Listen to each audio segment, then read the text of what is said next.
All right. We appear to be live. I'm your host.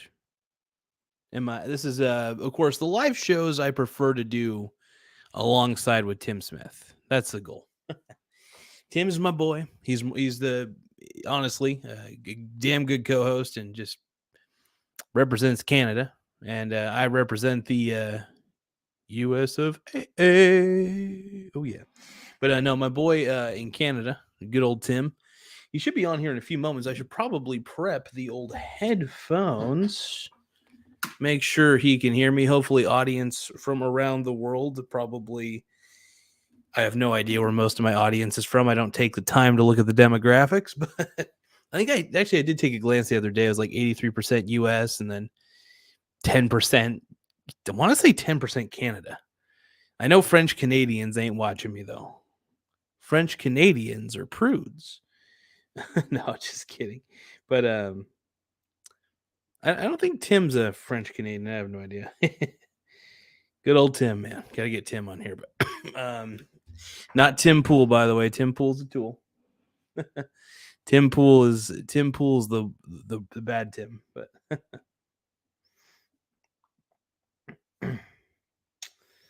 let's see. Still trying to get him on, I think.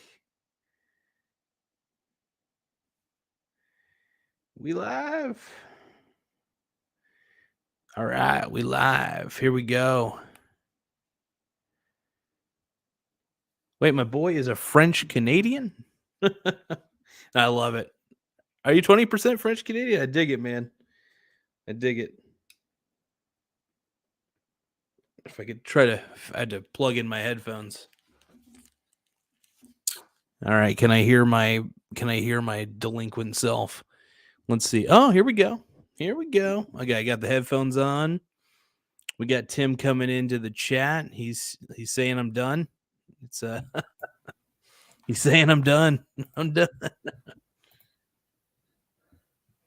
I'm done. What are you done with, my man? What are you done with? Vent it out.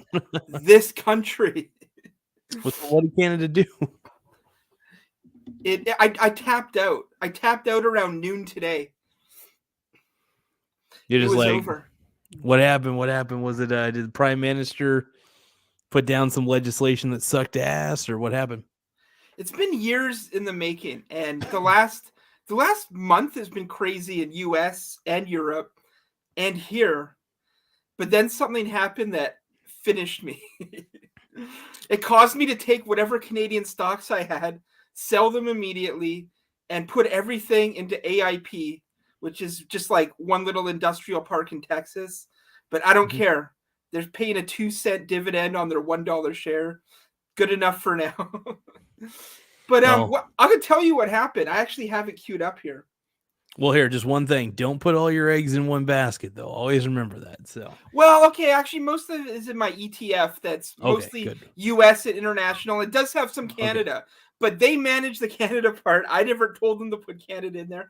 No, it's fine. It's fine. And they've got other ETFs. If Canada tanks, they can get rid of that part of it. But that's up to them. I'm okay. As long as you're staying diversified somehow, some way. That's all I ask. That's why they did it. That's why they did it, because it already had 5 ETFs. They added a 6th one, which was all Canadian companies, I think just for diversification. But but they do manage it pretty good, so they can get rid of that one if they have to. But your stocks are supposed to investments are supposed to make you sleep well at night. I wasn't sleeping good anymore with all these Canadian stocks. Now all my money's in Texas, where Michael Malice is guarding it with a machine gun. No one's touching my little industrial park and my 4-cent dividend. But here's what happened. Okay, someone in what we are equivalent of, like you guys have a state legislature. It's like whatever our equivalent is. Some guy gets up out of the blue and starts talking and goes, he's like an elected member, and he starts talking about the movie The Whale. You know about the movie The Whale? Oh, is it the one with Brendan Fraser in it? The movie that came out recently? Yeah, I think he plays like a gay fat guy, and it's about his relationship with his daughter or something. Okay. I didn't see it. I don't know. This guy gets up and starts saying that he calls the movie horrifically discriminatory against people who are obese or whatever, and says putting on fat suits are blackfaced in another context. And then he starts going off about racism and misogyny. No one was asking about the movie The Whale. It hasn't been a topic of discussion in Canada except for 3 people who watch movies. And it's like no one cared about this. This guy just gets up and goes off. But it's like a 30-second video. And let me just share this. It was the craziest thing I've ever seen in my life. And I'm just like, that broke me. I tapped out on Canada on that. Let me just bring it up here. Oh, yeah. Here you go. Here it is. Oh, here we go. Okay. I get a little distracted. Here we go. All right, let's roll. What is even going on here? This is Aman Singh. These people around him are like, what is going on? I don't even know if the sign language guy knew what was going on, but here we go. I'm curious. Think of an Oscar win for The Whale, a horrifically discriminatory movie that uses fat suits. And don't be mistaken, a fat suit is just blackface in another context. And a storyline to paint the protagonist as grotesque, pitiful, is well beyond time we talk about fat phobia. We talk about racism, homophobia, transphobia, ableism, sexism, but we don't address the systemic oppression that affects people who live in large bodies. Bye-bye, Canada. Is the implicit and explicit bias that is rooted in a sense of blame and presumed moral guilt. What is his point? Stigmatized in culture, what is he trying to get across? Anti-fatness is intrinsically linked to anti-blackness, racism, classism, misogyny, and many other systems of oppression. In the wake of an Oscar... So I'm done. That ended Canada for me right there. You saw it end in 30 seconds.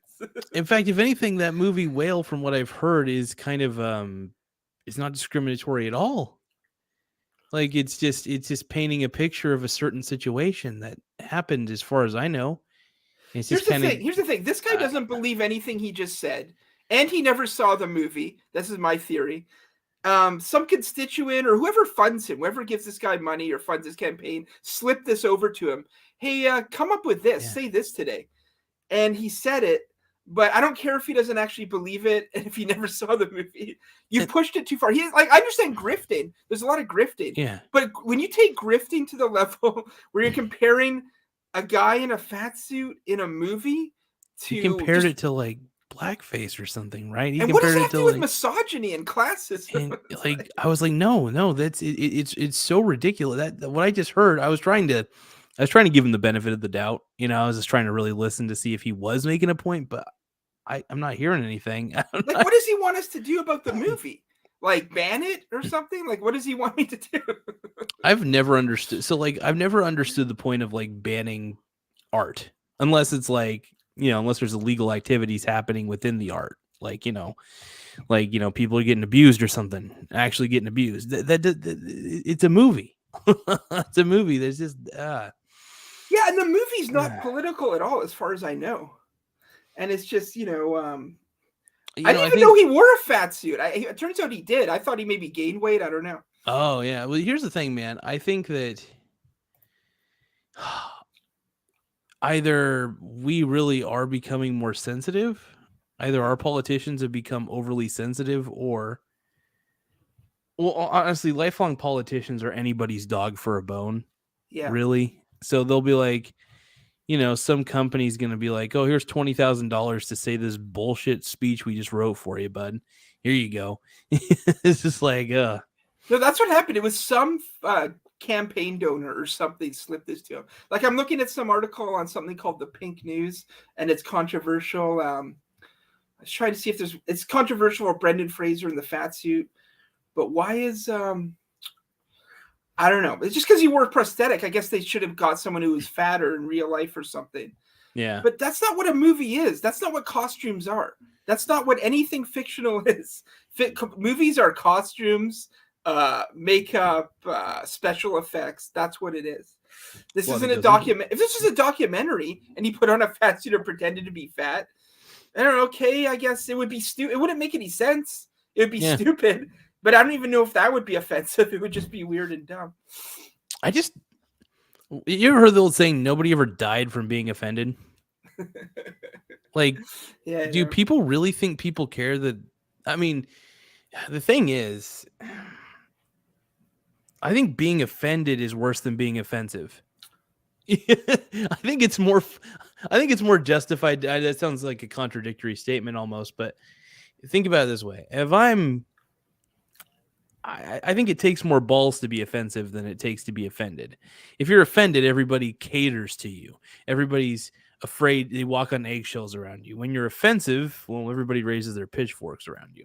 So I think it takes more balls to be offensive than it takes to be offended. I think being offended is a pussy's way out of things. I think it really, that's a crazy argument, but I've never understood being offended. I just don't get the philosophy behind it. Like, I really don't. Yeah, and it's like I think people aren't even really offended half the time when they say they are. I think they're just doing it for clout. They're doing it for it's a status symbol now. It's not even like I can understand. Like, there could be certain situations where I get it.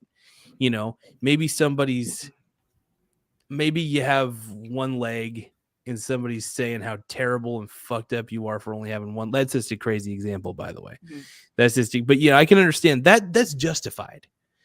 But there's got to be a line to where it's like it's wrong to be offended, and then there's got to be a line where it's right to be offended. Well, I think Ben Shapiro made the point that now in our culture that your status depends on how offended you are. The more offended you are, the higher your status is in the culture. It's disgusting. So like there was people offended by this movie because they wanted an actual fat guy. The director said, I'm just reading it now. He's like, we couldn't find the right actor who is also obese that could do the role the way we wanted it to. So we went with him and we put prosthetics on him. That's all it was. And it's like, but that's what movies are. Yeah. You know, they're not going to find someone who looks like Frankenstein. You're going to need some makeup. Nobody looks like, Freddy Krueger. No one has a face. He's going to have some makeup on. Like, that's what all it is. It started with Halloween costumes. Like, don't do this, don't do that. And now we're into actual movies with actual special effects. You can't use that effect. You should have found someone who actually looked like that. Is So I don't know. That was crazy. But yeah, he ties it to classism. Like he makes it like a Marxist thing. It's just like, yeah. And he's complaining, it's the only way we can show fat people to humiliate them. I guess in the movie, the guy's, I don't know, he's got problems. So like, it's just, it's like all they do. Like Lizzo is on a worldwide stadium tour right now. I think she just came to Vancouver. I think she did like 18,000 people. It's like if that's what this movie was, it would be the only time that's happened in the last 5 years. It's like everyone huge is getting celebrated. So they find one thing where apparently they make fun of the guy in the movie, and this is what they go with. Man. But it's just like, but even if all of this is, all that's true, even if this guy's 100% right, what does this have to do with anything? Why are you just bringing this up in the middle of like you're in like a parliament? You gotta like, what are you even doing? What are you talking about? No one asked you about this. Nobody cared. I think the thing is, man, people don't realize anymore. Context matters. Like people take one clip from one thing. Yeah. I see this all the time when people do hit pieces, and it's the fucking stupidest thing in the world. They'll take one little thing from one little clip. And it's just like, okay, did you watch the whole segment? Did you context matters, man. And I think there's a lot of, I like to call it sniper journalism now. Or not even just journalism. It's sniper, I don't know, just propaganda. Just tons of propaganda, man. I mean, look, propaganda's everywhere. Everybody's got their own agenda. I get it. I've got my own agenda. You got your own agenda. Everybody's got an agenda, no matter who you are. But like, well, some journalist came out and he said he supported what the guy said. This guy, see if I can find it, but he came out in support of it. And he was like, yeah, this guy makes some good points. It's like, but like in the way Canada is, a lot of journalists do get funded by the government in different ways. Like money goes here, it goes there, it ends up in their hands. Yeah. So, it's all just sort of this movement. It's like whoever writes the most kiss-ass journal articles gets the most payments. We don't know where it begins or ends. You don't know if they're writing the articles and then they get the money, or they're getting the money or they just agree with the whole system. So it's like, that's one thing about the US is like, yeah, you got, biased media like everywhere, but it's not as much government funded. You got PBS, but other than that, there's not as much government funding going to media like there is in Canada, which is good. So, but this is the kind of thing I'm not even mad at. It's so over the top. It's like normally I would just laugh at it, but it's like on top of everything else that's happened, it's like, I don't know. It's one of those things like if your kid did something and it's so insane you can't even be mad, You're just like, okay, we're just gonna get some ice cream and forget about that. That's what this is, but at the same time, it's like never again. Yeah. I've heard a lot. This is like the least dangerous thing that's happened in the last month. We've had some insane stuff happen up here, and it's just like, you know. Well, I think of like, okay, so like, you know, AOC, Alex Stein's future wife. Yeah. She is out of her mind. You've probably seen a lot of her spiels on the house, whatever floor she ever goes on. She in the House or is she in the Senate? I think she's in the Senate, right? She's in the House. Could be wrong. Wait, she is in the House. Okay, hold on. She's a House. See, I don't even like. That's how much I try to forget AOC exists. Yeah, she's a representative in New York's 14th congressional district. Yeah, she's rough. Like she's just like she's always angry about something. Like dude, like every time I see her, man, like it's like 95% of the time she's upset and just angry and repulsed at the world. I don't understand how people can get that way.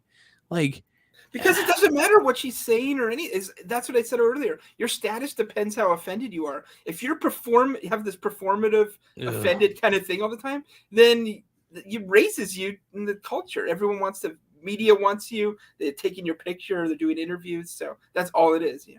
I mean, I understand speaking with passion. Like, I understand being passionate about something and pleading, you know, your case. But like, she just gets angry and just expects everybody to curtail to her anger. You know, I see this as a lot of House, or this is not only just for Democrats, but for Republicans too.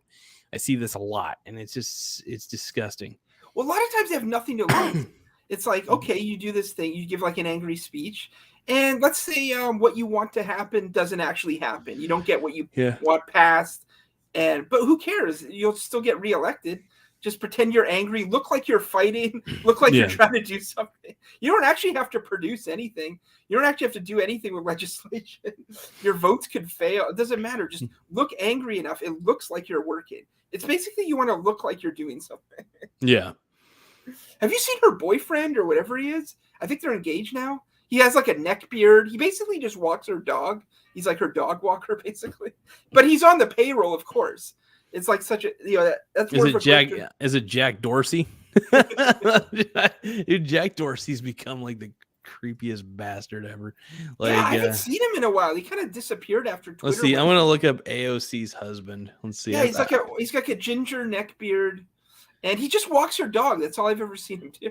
She has like a little chihuahua or something. Let's see. His name's Riley. Who's this dude? I'm just looking it up. I guess I could share my screen real quick. Hold on. Let me present my ass. In that Alex Stein video where he's talking to her on the steps, he's the one walking the dog. Let's see. Oh, here we go. I think I got this. I'm trying to. Oh, Microsoft Edge. Let's see. Perfect. I can share things now. Woo. All right. So yeah, I just went to Google Images and just typed in AOC husband. So I guess that's him. Yeah. This is the guy, huh? What a stud. Nah, this guy definitely. Well, you know, it's like Ilhan Omar she like divorced her husband and put her campaign manager on the payroll. Then they ended up dating. I think he's on the payroll too. Because how much does a congresswoman make? Like $300,000 a year? Something like that. This guy looks like he gets begged.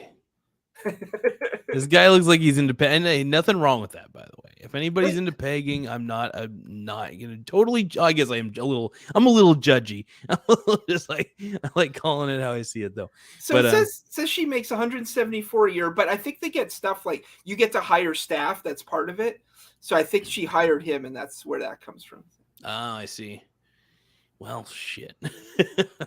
Let's see what else we got here. I like I actually do like the screen share feature, by the way, with Streamlabs or Stream Duck or StreamYard. I always call it Stream Duck. I don't know why. It's probably got a duck on the logo. So I'm just like, I googled AOC and one of the questions comes up: what does AOC do for people? And it basically says she advocates. So which means she yells at stuff. Yeah, she's basically just a glorified protester.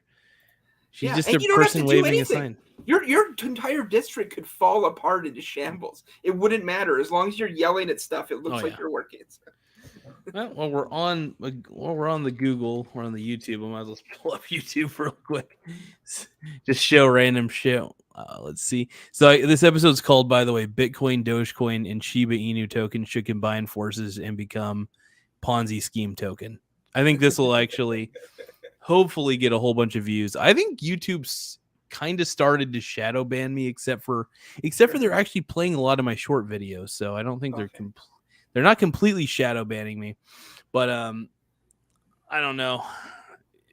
YouTube is pissing me off still. I'm not going to go into depth because I don't want them to, because the thing is, man, they're so community guideline strike happy with a lot of channels that are smaller. Yeah. I've seen so many channels that are bigger that get away with far worse than what I do. And it just, it blows my mind. Blows my mind hard. I was like, this channel has said so many terrible things about the thing that you're saying I said a terrible thing about. And it's just like, it's sad that I have to even get that vague about what I have to say, because I'm afraid to even say the word. It's almost like a curse word. It's like a really, really bad curse word. I guess I could call it a vaccine, but yeah, there's probably a few things like that there's just, if you say it, I know like Jacob Wool is basically, I think Jacob Wool got his YouTube channel canceled, so he's completely banned. And his Predator DC thing, his sting operation he was doing, that's like very shadow banned, and they had to delete a bunch of videos. Jacob Wool, when he was on YouTube doing a podcast, that was shadow banned. It was almost impossible to find. You had to and I've searched for stuff on YouTube too that was shadow banned, like old Alex Jones interviews and stuff, but so they shadow ban a lot. Yeah, it's stupid. Like, because it's like, the old saying goes, it's like the simple old saying, you cut out a man's tongue. It's, what's the old saying? The person who cuts out the man's tongue doesn't just, I just look it up, Hold on. I always misquote this one. Sounds like a Mongolian barbecue. Should I need to look up a menu or something? The one who cuts the other person's tongue off, however the fuck.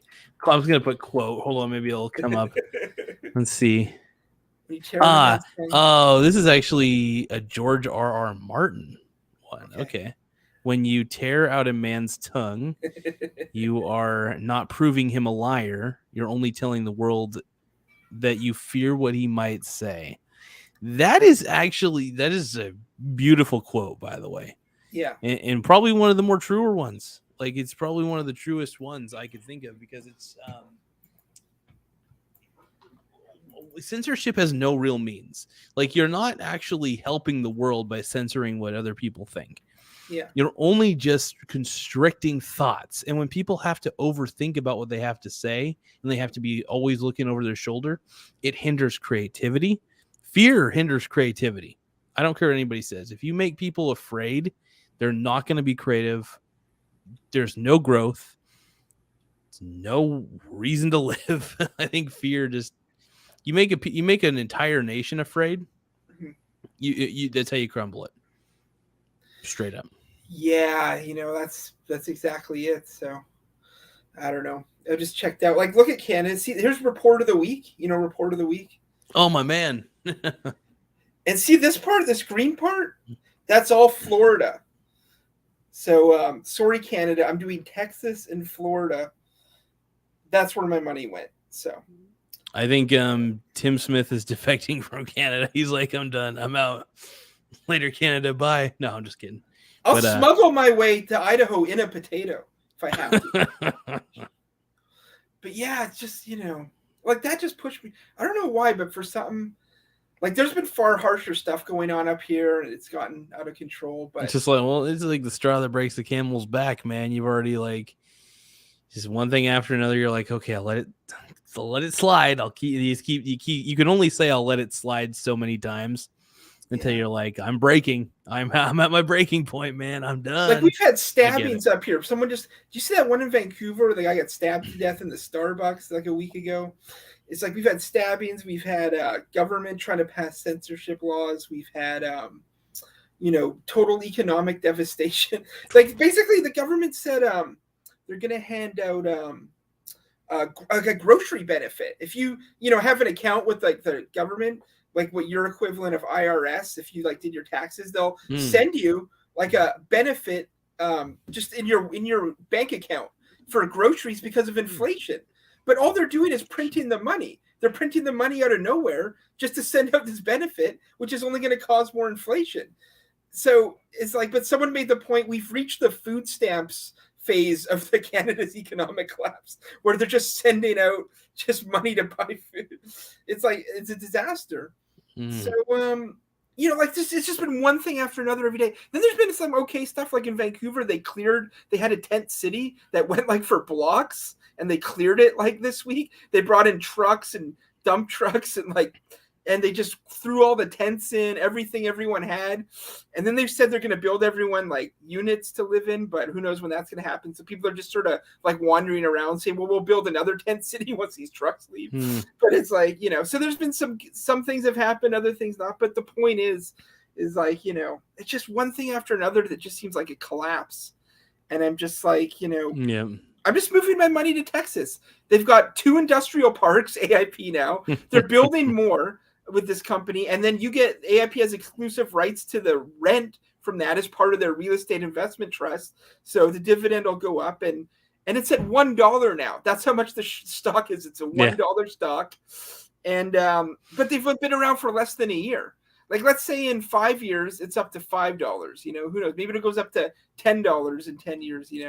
But it's not like a tech stock or some speculative thing. They're getting revenues coming in. It's just really tiny. They've got like a couple parks, but they plan to expand to other states and stuff. So I'm just like, fine. I don't trust Canada. It's like, I don't know who would live. People are leaving here. People at the border that people were illegally coming from the U.S. into Canada, which is in Quebec, because they'd fly from like the Congo or something to New York. They'd get an Uber from New York to the border and then walk across. People are now leaving. They're now going through that same border the other way, and they're taking Ubers into the U.S. because they got here and be like, I don't know, the economy seems kind of screwed. It's freezing cold. There's nowhere to live. The housing crisis is out of control. It's like, I'm getting a new place next month, and I'm looking right now, but it's just like I looked at what you did. I'm like, maybe I can just get like a mortgage going and get something. There's nothing. It's like everything's like $1 million here. There's nothing for like $100,000 even. Yeah, well, that's insane. Like, wait, hold on, wait. Yeah, is that bad? It's really that bad in your area? Like, and I'm in a small town, and it's like I'm not even in a big city. It's like a disaster. I bet if you negotiated, I bet people would. I think a lot of those prices are bullshit that are just there, just to put higher, so that way people negotiate down to whatever price, because they know people will always. That's for people's natural inclined decision is to negotiate down. So they're like, okay, let's put up a really high price and let's make this inflate. And then, I don't know. That's ridiculous though, man. I feel like my area, it's weird. Things are pretty overpriced here too, a little bit, but like the place we looked at were small places, but affordable. Like if you stepped it up, maybe like bigger homes, it might get crazy. I don't know. Oh yeah. It's tough, man. I'm still looking and the problem is, man, I'm a first time home buyer. If I even get a home like that, I'm considering like a manufactured home or something like that. Just, good piece of property, manufactured home, call it good. But part of me is like, I hate the lack of flexibility with buying. Like, so with renting, you have to deal with landlords. With buying a home, though, you do have at least the opportunity to not have to deal with a landlord. I mean, if I got really desperate, I could, I don't know, I could live in my car and rent out one of the rooms if I'm jobless. But I just live in my car somewhere. But I don't know. But that's the thing. That's what I would do. I would rent out part of the house. That's the only way I could afford it. Like I would have to get maybe a 2-level, maybe rent the basement out, have them maybe cover half the mortgage. That's ideally what I should be doing. But even that, I'm looking at how much down payment I could actually make, how much I'm actually earning a month, how much and I don't even think that's doable right now. Do you have like a first time home buyer program in Canada? Like one of those? I mean, if you look it up, I bet you do. We have a first time home buyer savings account thing they do, but I think I was supposed to be doing that 20 years ago or something. I don't know. So, but I'm going to talk to my bank though and try and get some sorted out. But it's just, maybe I can get something. But yeah, it's just, just all of that, and it's just, at least Texas people are just put my money where people are actually moving. like Texas isn't that, like, it's not the answer to everything. People there go missing and they never see their bodies again. Like, Texas has some issues. Yeah. They've got like kidnappings and like shootouts, and Texas isn't like the answer to everyone's problems. Tim Dillon moved to Austin, Texas, and hated it. And he fucking hates it. Yeah. No, I believe that, it's like, I do believe that sometimes the grass is not always as greener on the other side. I do believe that. Like, there are times where taxes get out of hand, to like even here in Oregon. We haven't gone full California though. I will give Oregon props for not going full California. No, it is. California has less taxes than Canada. As bad as really? Canada. Yeah, as bad as California. Really? Like, I talked to, like, when I was talking to my dad, because I was telling him, I was complaining about California, like, well, they got all these problems. He's like, yeah, but it still works out to less taxes than when you are, kind of thing. So. Yeah. Well, the problem is, it's funny, all the tax dollars in California don't go back to the Californians at all. Like, it's so funny. They're one of the richest states, but all of it goes into a black hole. I think there's a lot of fraud. Yeah. I'm not gonna get in totally accusatory mode at the moment, but allegedly, I'm gonna say allegedly, I think there's a lot of fraud. Well, there was with those lockdown where they were handing out cards to everyone to buy stuff. Apparently, there was massive fraud there. Yeah, like when they were handing out like benefits during the lockdown and all that. So. I don't know. Yeah, it's rough. It's rough. But yeah, it's just it's just. I mean, just put my money somewhere where somebody's working or something. Like, people are working here. I don't know why people are rioting in the streets here. Like, there's people who pay way more taxes than me, who make more than me. Like, you should be rioting in the street because the taxes aren't going anything. Mm-hmm. They're like it was, we do in Canada, they do what they call like what do they call it? It's basically for climate change. They tax a bunch of stuff for climate change, and that's supposed to reform the economy and go into green energy, and everyone's going to get a green energy job. But that hasn't happened. Instead, the money just gets sent to Ukraine or who knows where. It was supposed to go to small businesses, and they only got a tiny amount of it. So, and then we get climate. If you make a certain amount, you get a climate tax credit sent to your bank account, kind of thing. It's just this thing where it's just like but nothing, all it's doing is dragging down the economy because we're getting pipelines canceled that were supposed to be built. Yeah. Like for oil and gas and stuff. So, they built a second cricket factory, though, to eat crickets. We had one giant cricket factory because they want to see bugs. Now they're building a second one. But they say it's just for pet food, or I don't know what they say it's for. But the media came out and said it's just a conspiracy that they want to see bugs. I'm like, you're building a second cricket factory. Dude, the media has been wrong on so many things. When they always say, oh, it's just a conspiracy. You know what's sad is I trust Alex Jones more than I trust CNN, more than I trust any mainstream. Like, it's funny because it ends up, Alex Jones ends up being usually right. I don't want to talk about Alex too much or I'll get another strike. But, it's just like the media is not trustworthy. Like, I don't know how anybody in their right mind can look at mainstream media and be like, no, like, I can't even trust fact checking websites anymore. I can't trust any of it. And, people, I'm just going to say this right now to cover my ass. Audience out there, trust what you want. I don't care. Do your own fact checking. You're all adults. Unless you're under 18, then you shouldn't watch my channel if you're under 18. That's all. Don't watch my channel. But I was gonna say, like, it just it's frustrating because it's like, I don't know where I'm going with this, but I'm an angry man. I'm an angry man. That's all I gotta say. Yeah, I mean, what are you supposed to do? It's just unbelievable. But yeah, I lost it, and but taxation without representation is all I can say right now. It's taxation without any form of representation, and it sounds like that's what you got going on in Canada too, where like the tax dollars that you're paying and everybody else is paying isn't going to anything of real value for the country itself. It just we got this one activist group who gets government grant funding, who came out and they've launched a campaign to get Fox News banned in Canada, so you can't even watch it. Like, you can get it here through your cable package. You just have to pay an extra $5 or something. They include CNN for free. that's automatically included. But if you want Fox News, it's only like you have to pay extra, and it's not in HD. You only get it in standard definition, whereas all the other ones are. And that's just Fox News, which itself is fairly mainstream. And they want that banned, and they get government grants to operate. Wow. It's like an LGBTQ organization or something, and they're like, we want to stop Fox News from spreading misinformation. It's like, I mean, Fox News has gay people on their channel who have shows. Yeah. So it's like I don't know. I don't know. I'm sick of the woke wing media. I'm sick of woke media. I'm done with it, man. There's a reason people call it woke. If you go woke, you go broke, I mean, it's stupid. I don't even know what wokeism really is. All I know is it's being overly sensitive about things that you have no right to be overly sensitive about. But I don't know. Be overly sensitive, I guess. It's frustrating.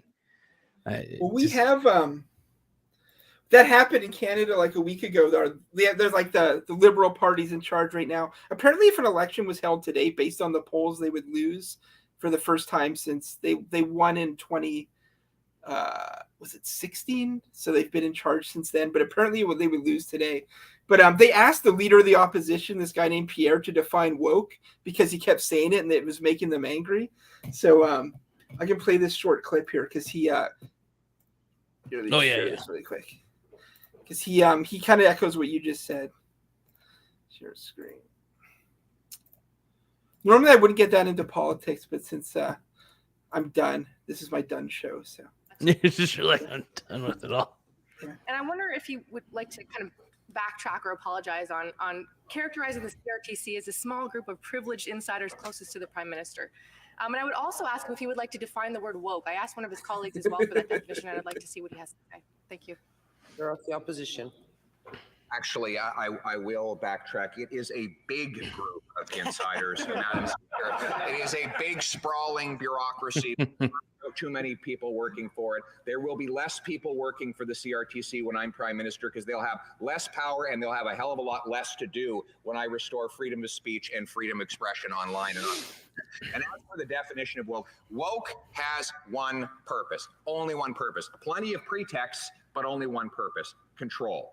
It is designed to divide people by race, by gender, by ethnicity, by religion, by vaccine status, and any other way that they can divide people into groups. Because why? Then you can justify having a government to control all those groups. No more woke. We need freedom. That's beautiful, man. That's a great video. Yeah, he went with the control, which, that's, I guess I do need to make one statement to YouTube real quick because I've been paranoid lately about YouTube. Everything that you just heard in this video is fiction or falsehood. And no, you have to be you got to do like if you see Ian, it's like full disclosure, I'm long on woke. Full disclosure, I'm long on woke. I'm so woke. Okay, I love Joe Biden. Look, YouTube moderators, just know that before you try to give me another community guideline strike, just know I love Joe Biden. I love you, community. I love you, YouTube moderators. And you're so great, YouTube moderators, for putting me in my place. I appreciate it. Thank you. I'll be your boy. I will be your bitch boy. I can't do it anyway. Thank you, YouTube moderators. Please don't ban me. That's all I ask, because I'm such a kind boy. Ugh. I don't moderator, not a terminator. Also, screw you, YouTube moderators. Hopefully they listened to my apology and got sick of the kiss assery, and then that's what they didn't hear, the part where I just said, "You YouTube moderators, you suck." But anyway, a YouTube moderator sounds like a medical device, like something you would have in like a heart valve, like a tube moderator. Yeah. But instead, it's people shutting down your channel. Yeah, no, it's either the AI that's built into the YouTube moderation, which does it, or it's people who got a major problem with me, and which is either probably both the AI who is. It has to be, because if it was just AI, I mean, there's people who upload entire movies for free on YouTube. and they don't have the rights to it. There's people who like, do music reactions. They don't have the right to that. Yep. Like if it's some stuff, but because the algorithm, if it's Beatles or Disney or something like that has a lot of lawyers, it will get shut down because they've probably dealt with YouTube. You tell them you're shutting down it or we're going to sue you. But if it's like someone small who can't really fight back, Yeah. I'm hoping that. Oh, yes, to be honest. Yeah. I had too much popcorn earlier. But my thing is, like, I want to think that YouTube treats smaller channels all right, hopefully. Yeah. But I think that they see my channel as a threat.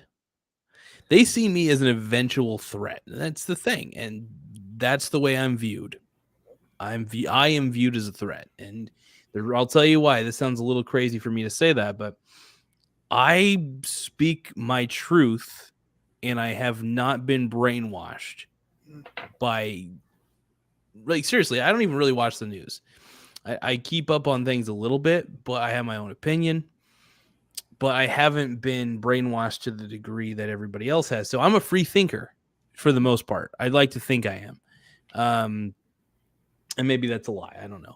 But I have no idea. Maybe I have the illusion of being a free thinker. My point is that I think that comes off as a threat because I'm a wild card. You don't know what I'm going to say next. You don't know what I'm going to think next. And for some reason, people see that as actually dangerous. And when society tries to convince you that thought is dangerous, society has become dangerous. Mm-hmm. That sounds actually, that is a quote. I want to put that in the chat real quick. Hold on. When society deems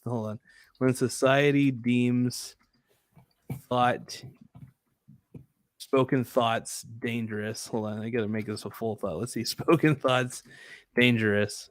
When society has become dangerous. That's actually good. I feel proud of myself right now. That's why I'm dangerous. Right there, quotes like that, because I'm calling out society for what it really is, an echo chamber. Right. There you go. You should put together a book of quotes now. You can put together you've got a Twitter. That's kind of the same thing. Yeah. I just use that as a copy and paste advertising buffer. I just advertise my stupid show. But So I just realized that Darth Dividend now has a Teespring store. You can buy his merchandise. Oh, nice. That's the other thing I was going to ask you about was Darth Dividend, because I hadn't watched that guy in like a few months. And I popped into his channel and he was going over his entire portfolio. He's up to like $55,000 in stocks. And when I started watching him, he was more like 30,000. But I think he uses M1 Finance or something. But M1 Finance is solid. M1 Finance, I've never used it myself, but I've seen a few tutorials that have been done in M1 Finance, and it looks like a solid platform.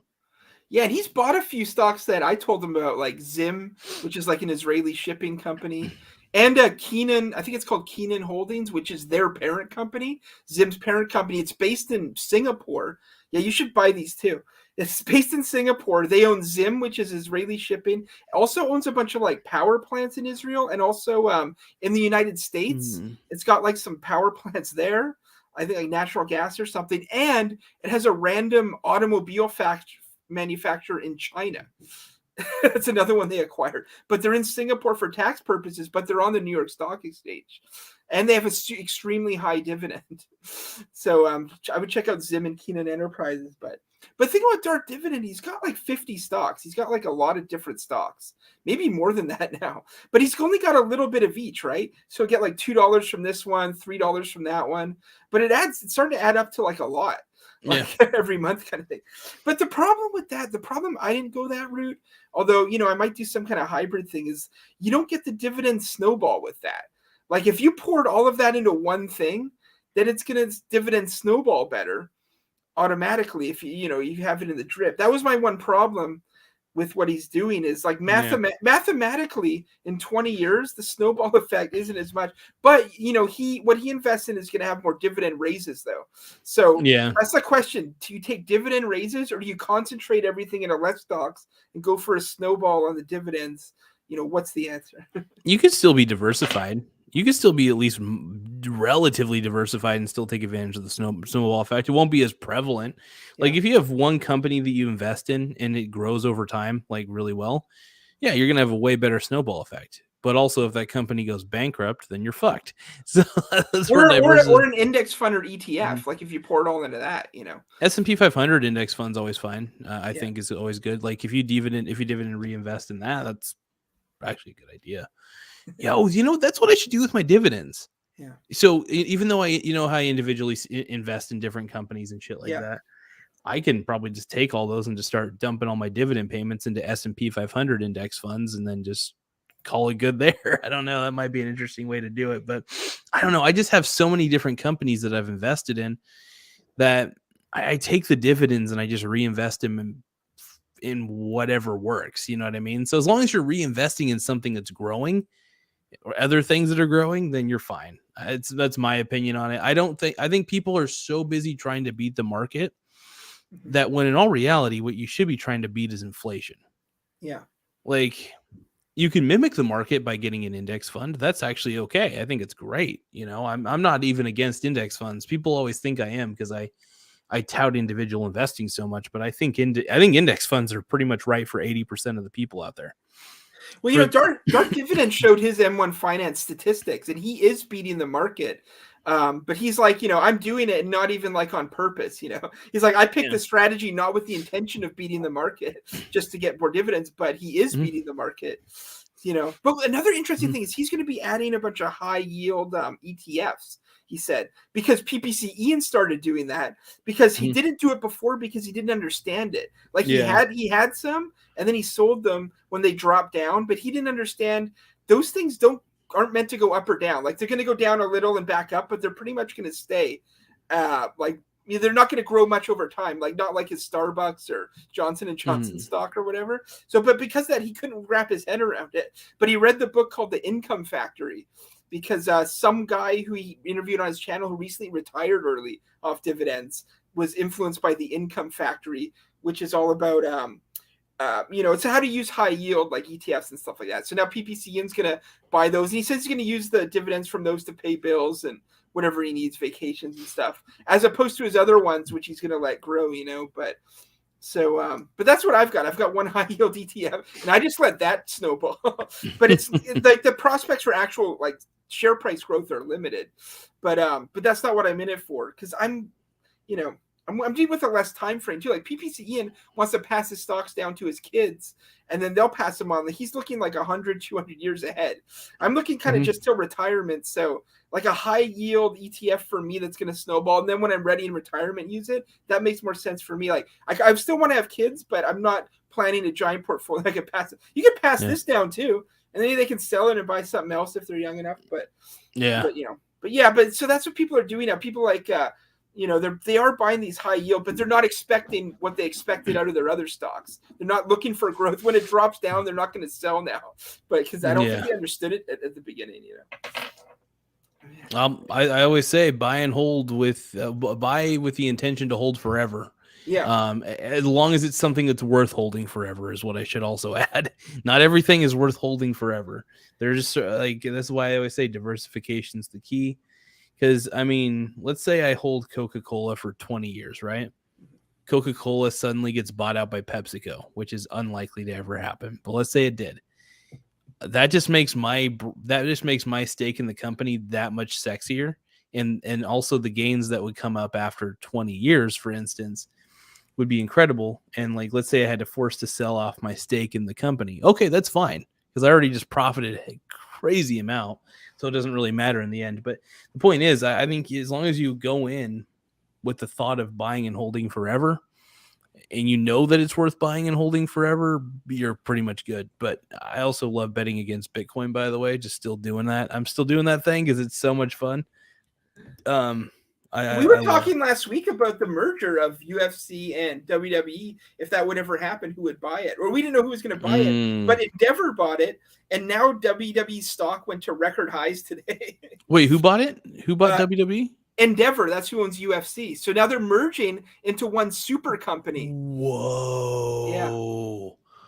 And Endeavor went up too. No way. So you're saying that like Oh, so the same dude. That's so Vince McMahon's staying on for like a year or two. He's gonna be like executive. So the same people are gonna be running both, but it's all gonna be under one thing now. So they'll probably do cross promotions and advertising, and so they could launch to like another level. That's insane. Yeah. So I want to say one thing that'd be really fun to do. Mm-hmm. Take UFC fighters that have no experience in wrestling and have them wrestle together in the ring. Have wrestlers who are good at wrestling pin two wrestlers against each other in the octagon. That would be fun to watch, because then it's like, you watch the inexperience itself would be beautiful, because it's like these are people, and you don't even give them time to train. You draw their name out of a hat. This might Vince, if you're listening, Vince McMahon, I am your money maker right here, because I would watch it. I haven't watched WWE in a while, but if I saw that they were just like, okay, guys, we're drawing out of a hat. Okay, CM Punk, you're gonna go up against. I know Chris Jericho's not in wrestling anymore, but you're gonna go up against Chris Jericho in a UFC match, and you only have 2 days to prepare, and that's it. And it's like, how cool that would be just to watch it, because it would be they'd have no experience in it. They did that. Do you remember in I think it was 98, they did the Brawl for All? Do you remember that? No, I haven't. That doesn't sound. They did cool. They had the wrestlers. They basically just picked, like, they did like a bracket, and they had them box for real in the WWE ring in these boxing matches with like a judge. And the rules changed. Like in the beginning, they said you're allowed takedowns, and then they kind of scrapped that halfway through the tournament for some reason. So it would just and then the winner boxed Butterbean at WrestleMania, and Butterbean knocked the guy out. But they had that, and wrestlers who were supposed to be tough, some of them lost. Other ones who people didn't know were tough, some of them won. But they did that, and the crowd didn't really know what to think. I actually asked them years later, someone who was involved through Instagram. He was on Instagram. I'm like, how did you guys get away with that? Because at the time, UFC was getting banned everywhere. But how did you guys get away with, like, having these brawls in random states? Because there's athletic commissions and, like, local courts and stuff. And they were just like, well, we just didn't tell any of them. We just went ahead and did it. And I think no one said anything because they thought we were on WWF, so they thought it wasn't real. So we never got in trouble, basically. But they tried. But yeah, they're talking about maybe doing that. They asked Dana White. He said it probably not going to happen. Like Brock Lesnar is in WWE. He fought in UFC. And Ronda Rousey's back in WWE too. She was in UFC. Nice. But yeah, there might be some crossover. That'd be interesting. Well, I'm excited, man. That's huge news. I had no idea that even happened. I remember you said there was something in the works where Vince was trying to sell the WWE, but I didn't know the merger happened. That's going to be, I can't wait to see some of the sports world's opinion on it too. I always get curious about it. Yeah, he's been interviewed. It's exciting. He hasn't been interviewed. I'm curious as to why he sold. No one knows exactly why, but anyway. But he got a lot of money for it. Well, basically, Endeavor will own 50, because it's WWE's public company, so Endeavor will own 51% of the shares, basically, making them the majority owner. And then if you're a shareholder, you're still a shareholder. But oh yeah. But I guess it'll merge into one thing, they said. So. But yeah, when a company like that buys another company, that's huge. Even if it's just like a 51% takeover, so that way they can they get the majority shareholder vote, I guess you could say, for whatever happens, because they have all the power. Which is kind of what Mark Zuckerberg did with Facebook. I think He actually purposefully kept 51% of the shares to himself, so that way he would have the overriding. Like, even if the shareholder said, "No, that's stupid," he'd be like, "Fuck you! I'm the lead shareholder, bitch." But no, it's Zucks is smart for doing that. If I ever have a company I decide to sell majority stake, I'll be like, all right, I'll keep it 51%. That's all I gotta say. Well, you remember when Ted Turner got forced out of his company in like 99 or 2000? He was like a billionaire. He owned he started CNN. He owned Time Warner Media. And so he owned like different TV channels like TBS, TNT. Oh yeah. He owned a bunch of like rights to movies. He owned CNN. He owned the Atlanta Braves baseball team for a while. So he owned a bunch of stuff. He has like one of the top big landowners. He brought back buffaloes, like American bison. He brought their herds back because they're almost extinct. And he created a bunch of bison restaurants to serve them, and then that created a market. So now there's a lot of bison everywhere. But anyway, he got forced out of the company because they merged with America Online. Do you remember AOL, America Online? Oh, they actually merged with AOL. Yeah, but it was a disaster.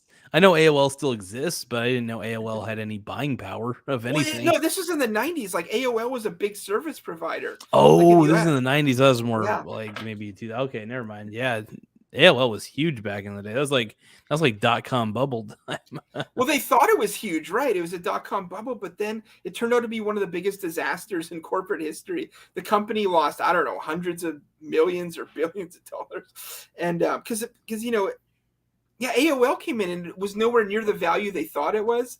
And then they told like Time Warner, because he also owned like Time Magazine, and they asked the people at AOL because they had all these plans to put that online, and Ted Turner in a meeting's like, so what are we going to charge for it online? They're like, nothing, it's free.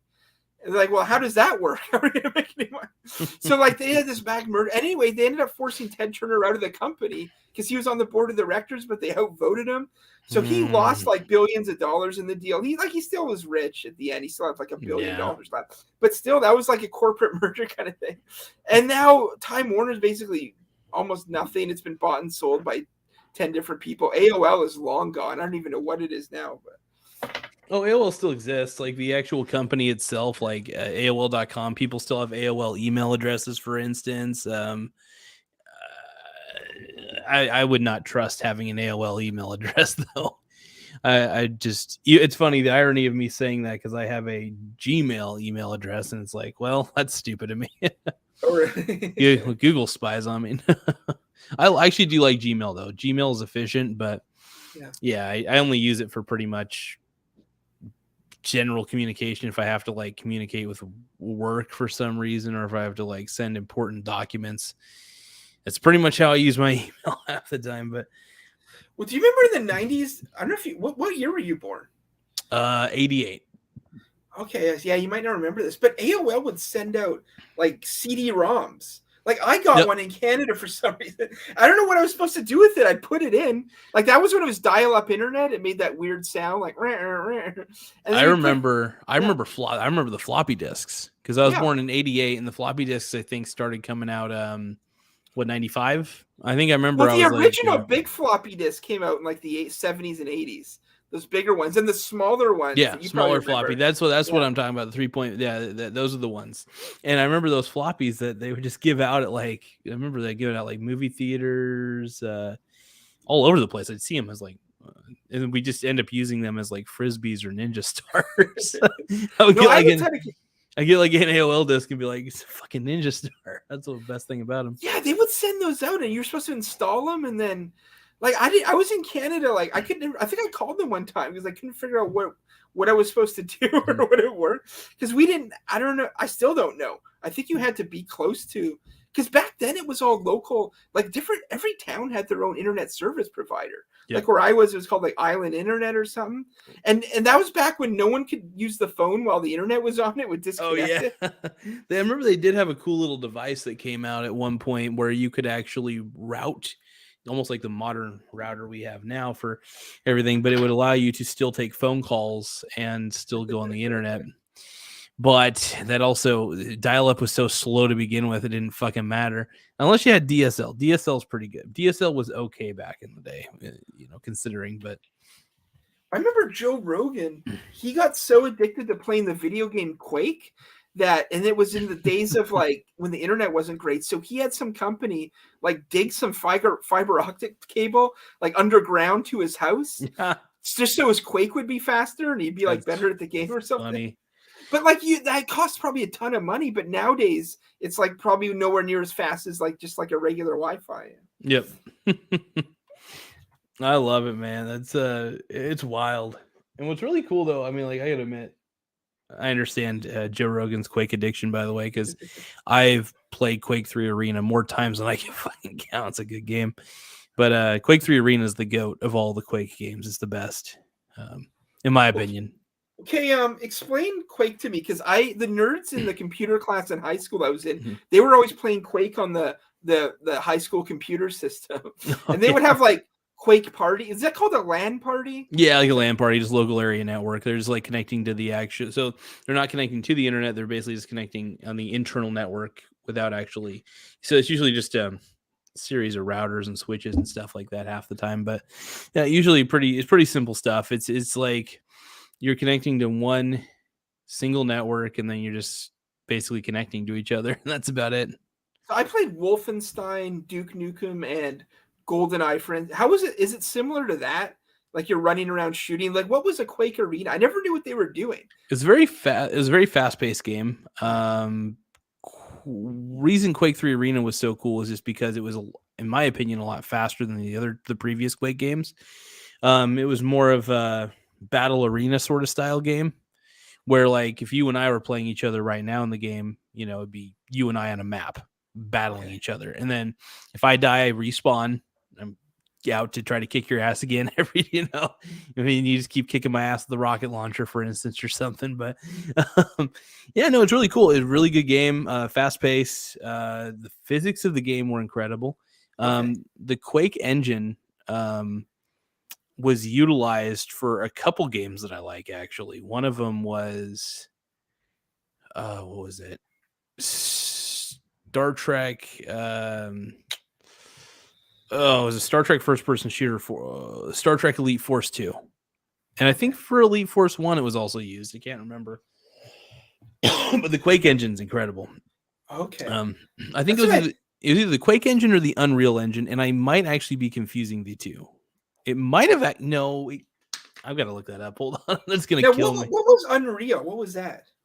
So Unreal Tournament is very, I wouldn't say, well, it is similar. They're both first-person shooters, but Unreal Tournament's more like very quick, lots of different weapons, first-person shooter, pretty much the same thing, and it's very tough for me to choose which one I like the most. Okay. I actually like Unreal Tournament quite a bit, but I also like Quake 3. Okay. Let me see here, but Star Trek Elite Force 2, was it Quake engine? Let me see.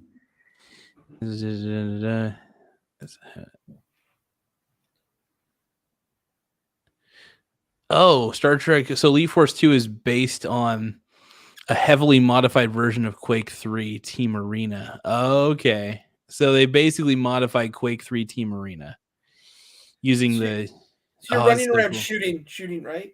That's what it is? Yeah. Okay. A lot of it's a shooting based game. It's a really good game though. And also PC Gamer in 2017, that's crazy, ranked Star Trek Elite Force 2 among the best Star Trek games. I love it.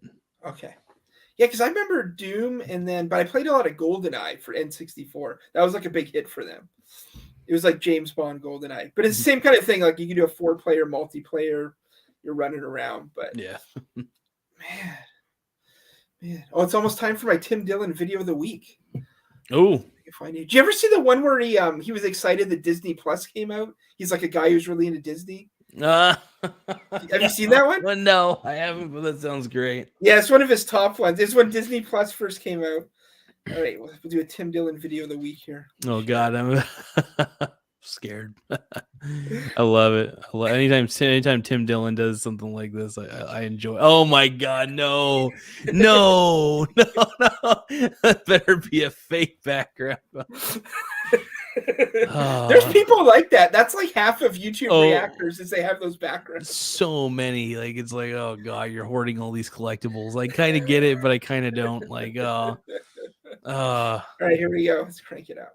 It's Disney Plus time. Do you want Coco, Mickey? Oh, get out of there. Oh no. Disney's been my favorite since I'm a child, and I'm still a child at heart. I'm 48 years old. I eat the whipped cream first. When the app wasn't working, my wife started having a panic attack, and she fell on the kitchen floor, and she started turning kind of like a purple color because she couldn't breathe. But I liked it because it reminded me of Ursula. We're never going to let our childhood end. No. Right, Flounder? We ask our local pizzeria if they can make the pizzas in the shape of Mickey Mouse ears, but they now they'll call the police if they see our number on the caller ID. Everybody's mad about politics. I'm voting for Mickey. That's who I'm voting for. I'm voting for Mickey. I told my wife I didn't have children, but she'll probably have to do it with another man's semen because the one time I came, it hurt. And I said, I'm not doing that again. So I'm really excited to show another man's children Disney World. Oh, my God. Wow. And oh, Jesus Christ. It's a Tim Dillon classic. I think she traumatized you. I've actually met people though just like that. I know the type of person he's making fun of, and I have met people like that, and it's just like, oh boy, like I understand like wanting to keep a little bit of your childhood at heart. I get it. I get that part of it. I really do. But there are some people who take it a little too far.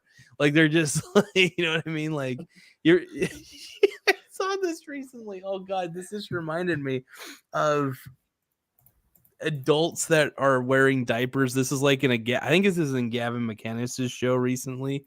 No, it might have been Anthony Cumia who's talking about this. It's either Anthony Cumia or Gavin McInnes was talking about adults who wear I gotta actually I hold on. I bet I can find this.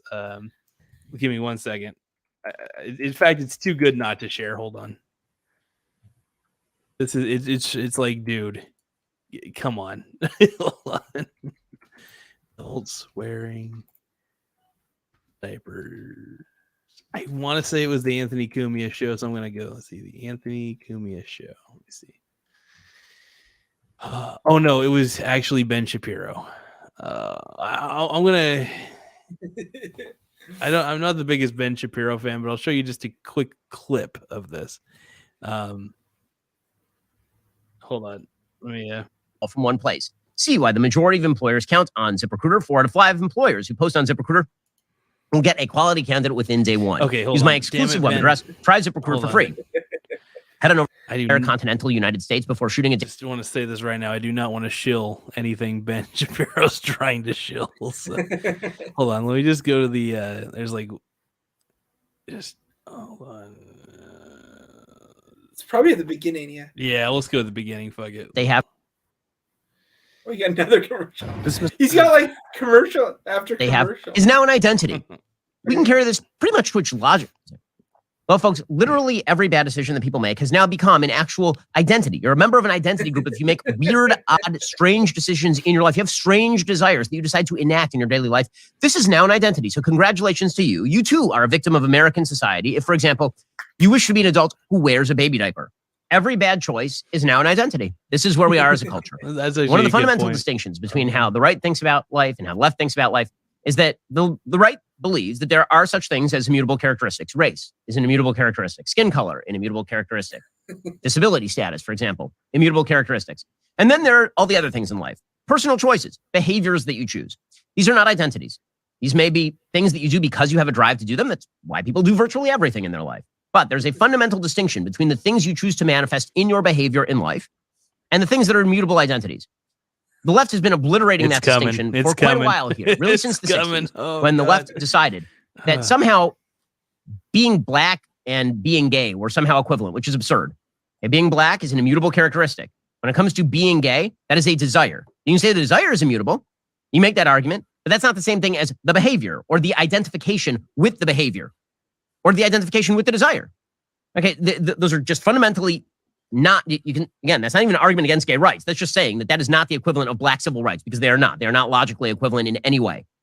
But putting that aside, what the left has basically done since the 60s is started to conflate personal decisions that you make in your life with an actual identity group. And once you do that, and the idea is you can't discriminate against identity groups, this now encompasses all sorts of behaviors, which is how you end up with this bizarre story from the Seattle Stranger, or as I used to do a radio show in Seattle, the Seattle Stranger, all about people who are adult baby diaper lovers. According to the Stranger, they face harmful stigma in their quest for comfort. And here's what the Seattle Stranger writes, quote, what would it feel like to be a baby for a day? Your meals and clothes would be prepared for you. Your busy work schedule would be replaced with hours of mindless fun. All the responsibilities of adulthood would fade into the distance, giving way to a simpler life, if only for a short time. It's a fantasy that Seattle resident Smook has tried to suppress for most of his life. Growing up poor in Missouri, he had little access to children's toys or television, no friends to play with. In 2013, he found a group of people who enjoyed role-playing as babies or wearing adult diapers, called Adult Baby Diaper Lovers. So, like, I kind of get it if, like, you didn't have much of a childhood. Okay, there's a part of me that kind of gets this, but, like, there's also a part of me that's just like, some things you just got to throw away, you know? Like, you know, I understand, like, if you need to wear diapers, that's understandable. Like, if you legitimately need to, that's understandable. But if you're just doing it to feel better because you need a binky in your mouth and a baby bottle, it gets to the point of it gets a little weird. It gets a little. First of all, the way you describe their lifestyle sound exactly like Prince Harry and Meghan Markle live. Like, that's just a start. It sounded like the same people. And then also, yeah, I mean, you got to go. Why can't you just like, oh, you know, I liked orange soda as a kid. I haven't had one in 3 years. I'll drink a soda. That's as far as you need to take it. Yeah. Yeah, like, it's just, you know, I don't know. There's just sometimes, like, it almost feels like regressive behavior. And, like, that's the thing sometimes. I mean, look, regressive behavior, it happens. Like, sometimes you know what I mean? You get to the point where certain things happen. Look, yeah, like that. I want to play some Toe Jam and Earl. I can play some Toe Jam and Earl. I don't have to, like, start wearing baby clothes. Oh, man. I'm getting a YouTube notification that says, how would you rate? Hold on, there's a rating system. Nice. Rated high. How would you rate my, this is not, it's just a poll that my boy put up. My boy Strongman Personal Finance. Okay. He put, how would you rate my thumbnail skills? How can I get better? Say there, do you get to write it in, or is it says the options are hot garbage, meh, good, or delicious, superstitious. I would have put firm but gentle. I'm gonna put hot garbage. Oh, actually, a lot of people. Here's the thing. I like Strongman, but his thumbnails are PowerPoint. He uses PowerPoint to make them, which is okay. It's okay, but he could definitely be using a better program than he could. If he just got himself a license for Photoshop or decided to get the program GIMP, which is actually a pretty good photo editing. GIMP is completely free, by the way. So anybody who wants to use GIMP, use it. I don't really care about my thumbnails. So the funny thing is, here's why I think my channel is going to blow up here pretty soon. It's going to grow bigger because I'm the only one who doesn't give a shit about my thumbnails. Everybody else does, but you know what sets me apart from everybody else? The fact that I have no text in my thumbnails very rarely. The fact that my thumbnails look very standard and very boring. It's just me. It's just usually a photo of me. It's just a screenshot of whatever's in the video. I don't give 2 ounces of shit about my thumbnails. and I love how, like, YouTube creators put more time in their thumbnails than their actual video content. And it's disgusting. It disgusts me to no end. I don't know. It's a weird thing to be pissed off about. I'll admit it. But Report of the Week had the greatest thumbnail of all time.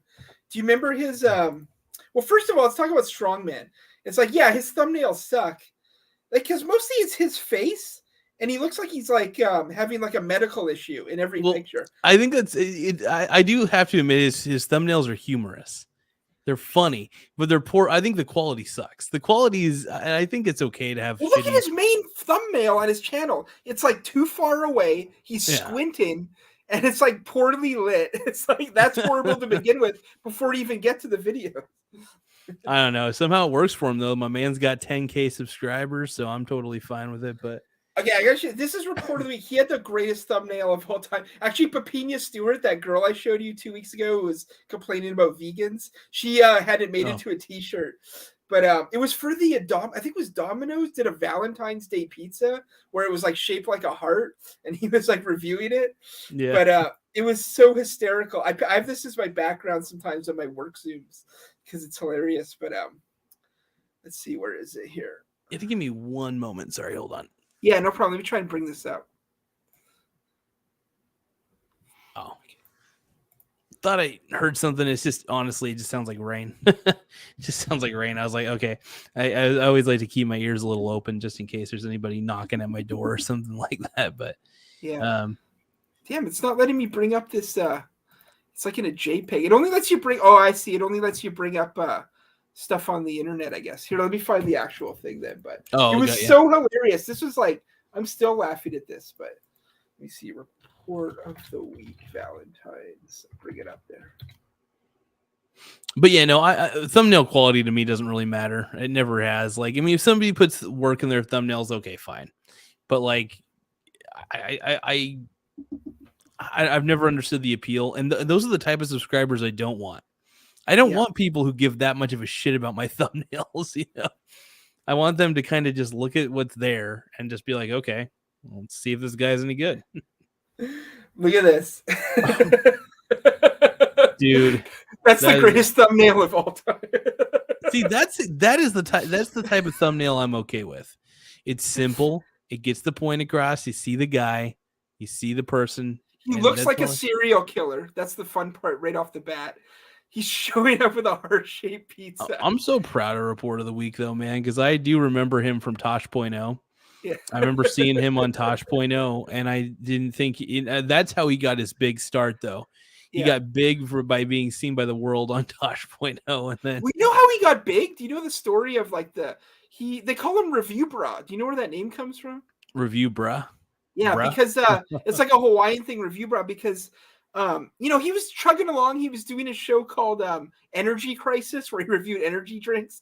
He was getting he's getting like a few hundred hits. Then he starts doing food reviews, and he called it Running on Empty Food Review.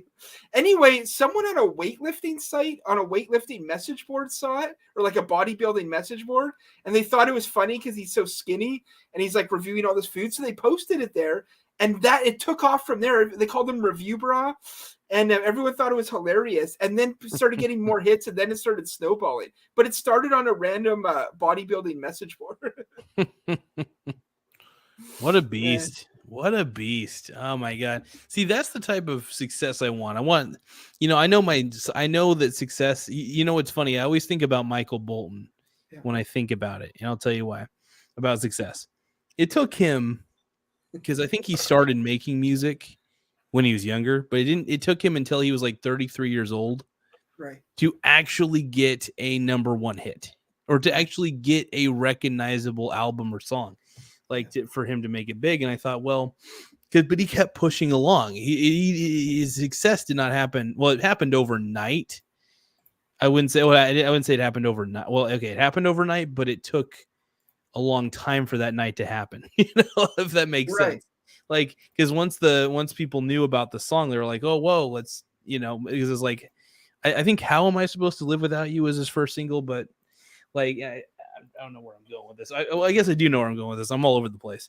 But what I'm trying to say is, as long as I keep making shit, even if it's shit, maybe eventually there will be that sweet, beautiful video that everybody wants to watch.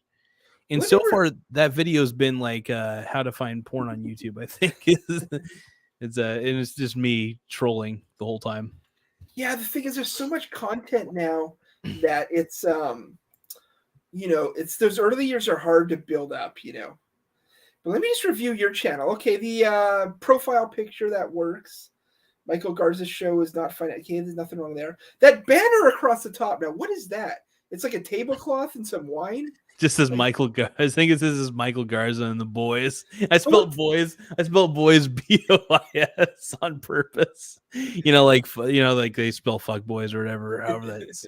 So that's just kind of a joke banner. But I was thinking about eventually improving the banner, though. Banner, I think. It looks unnecessary, to be honest. It doesn't fit with anything. You should make like a funnier banner, because that makes it look. That's like a nice restaurant from the 90s with a tablecloth. Like, it looks like you're gonna get like a shrimp salad when you log onto this channel. That makes me want to keep it. Or like when they bring the bread with like the little extra sourdough and the butter. Like, it looks like you're gonna get that when you go to this channel with that tablecloth and like the wine and everything. Makes me kind of want to keep it. No, it's funny. Like, it's funny. It's so random. Like, maybe just keep it. Like if you tried to do something funnier, that like it probably wouldn't be as good. Oh, maybe, and who knows? Maybe if it's even more of a failure, I do need to change it though. It's been that way. It's been that for like the last year and a half.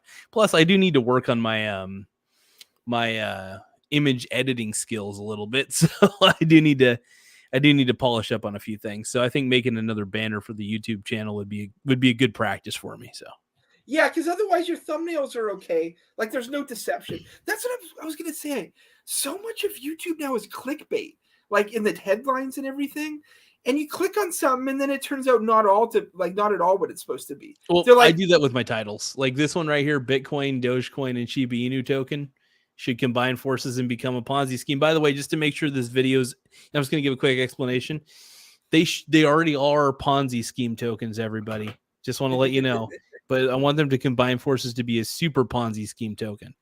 That's all I got to say. That way this YouTube video is relevant to the title. An hour and 20 minutes into the video, you finally find out why. Yeah, but the difference between your, like, what I like about your titles and how sometimes it's like, usually your titles are connected to what you're talking about, unless I'm on. Like if I'm on, it's different. But what I like about that is it's like it's kind of like a movie poster. Like it could have like. Your movie could be about something totally different, but the poster is just like a hand coming out of the ground or something. Even though that's what I like though. I like when like the advertising doesn't quite match. But what I complain about on YouTube is you'll click on a video that says like supermassive black hole threatens Earth. We're all gonna die. And then you click on it and it's about something, in 3 trillion years this black hole may suck us in or something like that. It's like, there's a lot of that on there. And I'm just like, or, this amazing new financial thing you need to know about. And you click on it and it's like, okay, thanks. I'll save, thanks for saving me 0.5% on my taxes. And I don't even qualify for what you're talking about. Like, it's so much like it's clickbait stuff that's your stuff isn't the same thing. You're just kind of describing what's going on. Yeah, I don't leave any real mystery. I just basically say, here's my opinion, fuck off.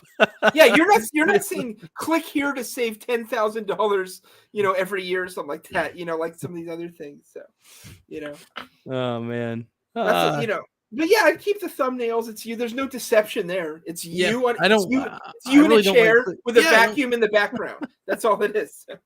Which I'm kind of glad I've been having the back. I'm kind of glad my vacuum cleaner's just right there because it's kind of like, because I kind of want to be known for something, and it's like I want to be known as the guy who just keeps his vacuum cleaner next to him at all times.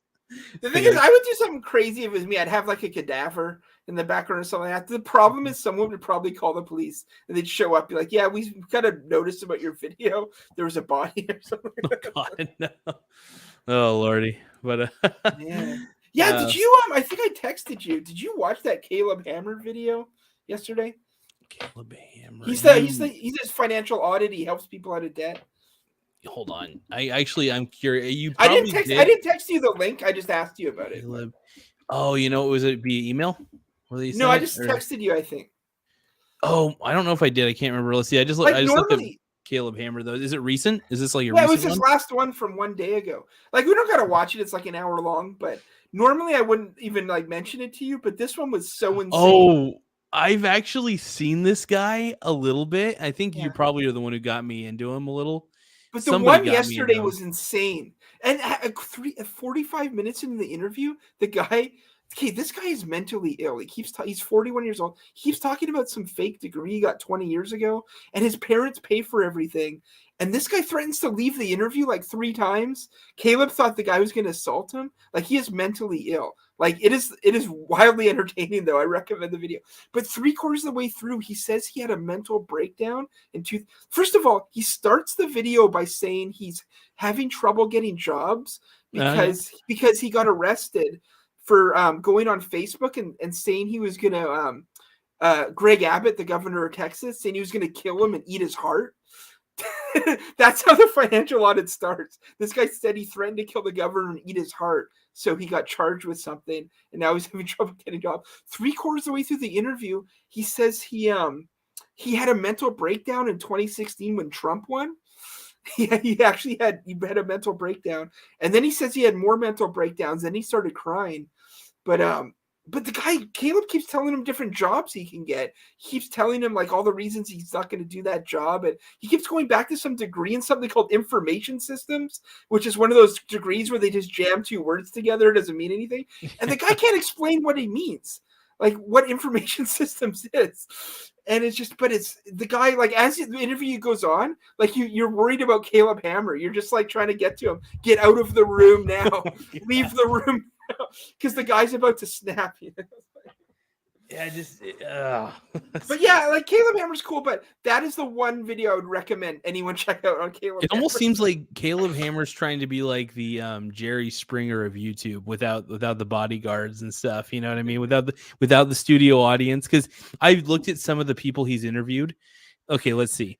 Somebody who has excessive debt at 20 just doesn't have their life together. This person definitely doesn't have their life together. Impending. Well, the one dishonest thing Caleb Hammer does is when the interview's going on, he's like trying to help, and he's really nice to everyone. He's like, I'm just trying to help you. Then at the end, he's like, okay, well, I'm rooting for you. I hope you make it. But then when the thumbnail comes up, he's got a soother in like someone's mouth. It's like immature child, or it's like this person's a clown. He put clown hair on him. This person is completely finished. They're never going to make it. Like that's his thumbnails, right? But in the interview, he's not like that, you know. That's too freaking good, man. He called this guy a baby like a bunch of times, and the guy got up and almost walked out. It's so crazy. That's hilarious. I mean, dude, it's like, you know, some of the people that I've seen him, I've seen a couple of his interviews, just clips of his interviews, and I've seen like one like where these people just, you're just like, God damn it. You're just like, he's in Austin, Texas. That's where all these people he's doing the interviews are for. But I'm watching him like, okay, that lady's a little crazy, but not quite full Austin. I want like a full Austin. And then finally we got full Austin. Like someone who's just completely nuts, rich family, and threatened to eat the governor's heart, had a breakdown when Trump won, and refuses to get a job. My goodness, man, that's crazy. Because he's like, you know, he's talking about, I can't get all these jobs because he basically keeps saying he's too intelligent, and he'll start to criticize the company and tell them how they can make their company better, and then they'll fire him. He went on some whole thing about he tried to get a job and they just made him judge a gingerbread contest or something like that, and because of that he quit. I don't know what the hell this guy, but it was an amazing 1 hour long interview. That's too freaking good, man. Oh my God. Yeah, it's the best of Austin, Texas. Freaking beautiful, dude. Oh my God. Yeah, I'm trying to get out of Caleb Hammer because this stuff doesn't really apply to me. Like I've got a student loan and that's like it. So I don't like, you know, I don't really need this Caleb Hammer guy. Like he does make good points on just, you know, you don't need to spend on all this coffee or whatever you're running around buying like people buy. And actually he's made me cut back on stuff. So it's been good. But now I'm just like, you know, okay, I don't have a car payment like half the people you talk to. So honestly, my secret, I do. Yep. Okay.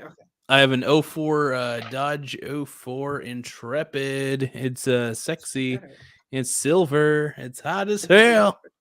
It's a good old. It's got some problems with it, but it still runs. It's right on. It's been pretty good, man. That's kind of a big car. It's kind of long. Dude. It's very wide. It's almost like a boat, but it's very, very good on gas mileage. By the way, I was shocked. Very aerodynamic too. That's one of the things I like about it. It's got a very it feels like a silver bullet. I guess you could say it looks like one a little bit. Well, in my mind it does, but 2004 does the CD player work? Yeah. CD. Nice. I have a 6. It's funny because the one I have, I don't know if it was customized put in there, but it's got a 6-disc changer in it. So like you can put up to 6 discs in there. And it has another bonus CD player, so you can have technically up to 7 discs at all times. It's fucking dope. I've got CDs that I keep in my car when I want to just listen to a CD, and I'll just like, I'm going to put this album in. I remember having one of those things before cars had CD players. They had tape decks. And I had this thing. It was like you take your Discman, you're playing your CD in, you hook that up to like a thing through the headphone jack, and that connects to a cassette tape on a wire that you plugged into the cassette player. Oh, so, the cassette adapter. Yeah, you play the Discman. I had one for my Buick. So my Buick Roadmaster had a tape deck in it, and I had to get one of those tape adapters like you were saying, but I ended up just plugging it into my phone. That's how I was able to play like music from my phone and shit onto my through my tape deck. I was like, yes, that was pretty nice. I liked it. And then for my car currently, I do have an FM adapter actually, but because my phone doesn't have a headphone jack, it's just got the it just has the USB-C. I could probably get an adapter for it, but yeah, I was gonna say I was gonna try and I'll see if I can hook us up with Pumpkins concert tickets. But Bend, Oregon, from where you are, is like a 5-hour drive. It's frustrating. It's faster drive. for me to get to Bend, Oregon than it's you. You're probably right, actually. Now that I think about it, because I can take like a 30-minute plane. You take like a 4-hour drive. Yeah, it's a frustrating drive. I don't like going to Bend. Eventually, though, my girlfriend and I do want to try to move closer to like Bend because she loves Bend, and we went and saw a concert at the. It used to be the Les Schwab Amphitheater. Now it's called the. It's the something amphitheater now. Yeah, that's where the Pumpkins concert is. Oh, nice, because it's a good little venue. We went and saw Jack Black's band, Tenacious D. Went and saw some Tenacious D. Yeah, we saw Tenacious D and you know Puddle. I mean, probably don't know Puddles the clown. I don't know if you know Puddles the the singing clown guy, but he. I think I do. I think maybe you told me about him or someone told me about him. Yeah, maybe he was open. Yeah, he was opening though. He was pretty good. What, when did you see Tenacious D? That was I want to say summertime of last year. So recently, okay. That was more recent. Actually, it was more like fuck, when was that concert? Did he bust up the saxoboom? Where he's got that saxophone, electronic saxophone. He did at one point bust out something like that. I can't remember exactly. I was having a good time though. We were in the lawn seats, kind of in the back, so we couldn't tell exactly what he had. So it was kind of tough. He had to kind of really squint and see. It was a packed house though. It was really packed there. I liked being able to sit in the lawn though. It was really nice. But yeah, we were. I want to say it was in the summer of last year. That's one thing I remember for sure. Was it the Hayden Homes Amphitheater? Yeah, I think that's what it's called, is Hayden Homes Amphitheater now. I think it used to be Les Schwab, but it used to be. Yeah, you're right. It was the Les Schwab Amphitheater. Mm-hmm. Now it's the Hayden Homes Amphitheater. Yeah, Hayden Homes. Yeah, that makes sense. But I don't really see an amphitheater. I just see everything's on grass. But maybe that's what they mean.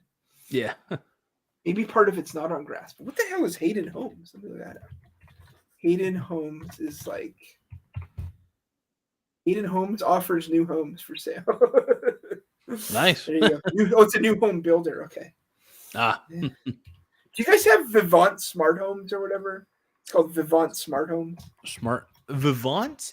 That name sounds familiar. Hold on. Are you talking about is it like a smart home device? I don't know, security and alarm systems. I just asked because I saw an ad for it, I think. Yeah, in Utah, I think their arena is like the Vivant Smart Homes Arena, like Utah Jazz. So maybe that's hell yeah. Oh hell yeah. But the people who live across the street from me now have a Vivant Smart Home sign in their yard. So I think it's a security thing. Yeah.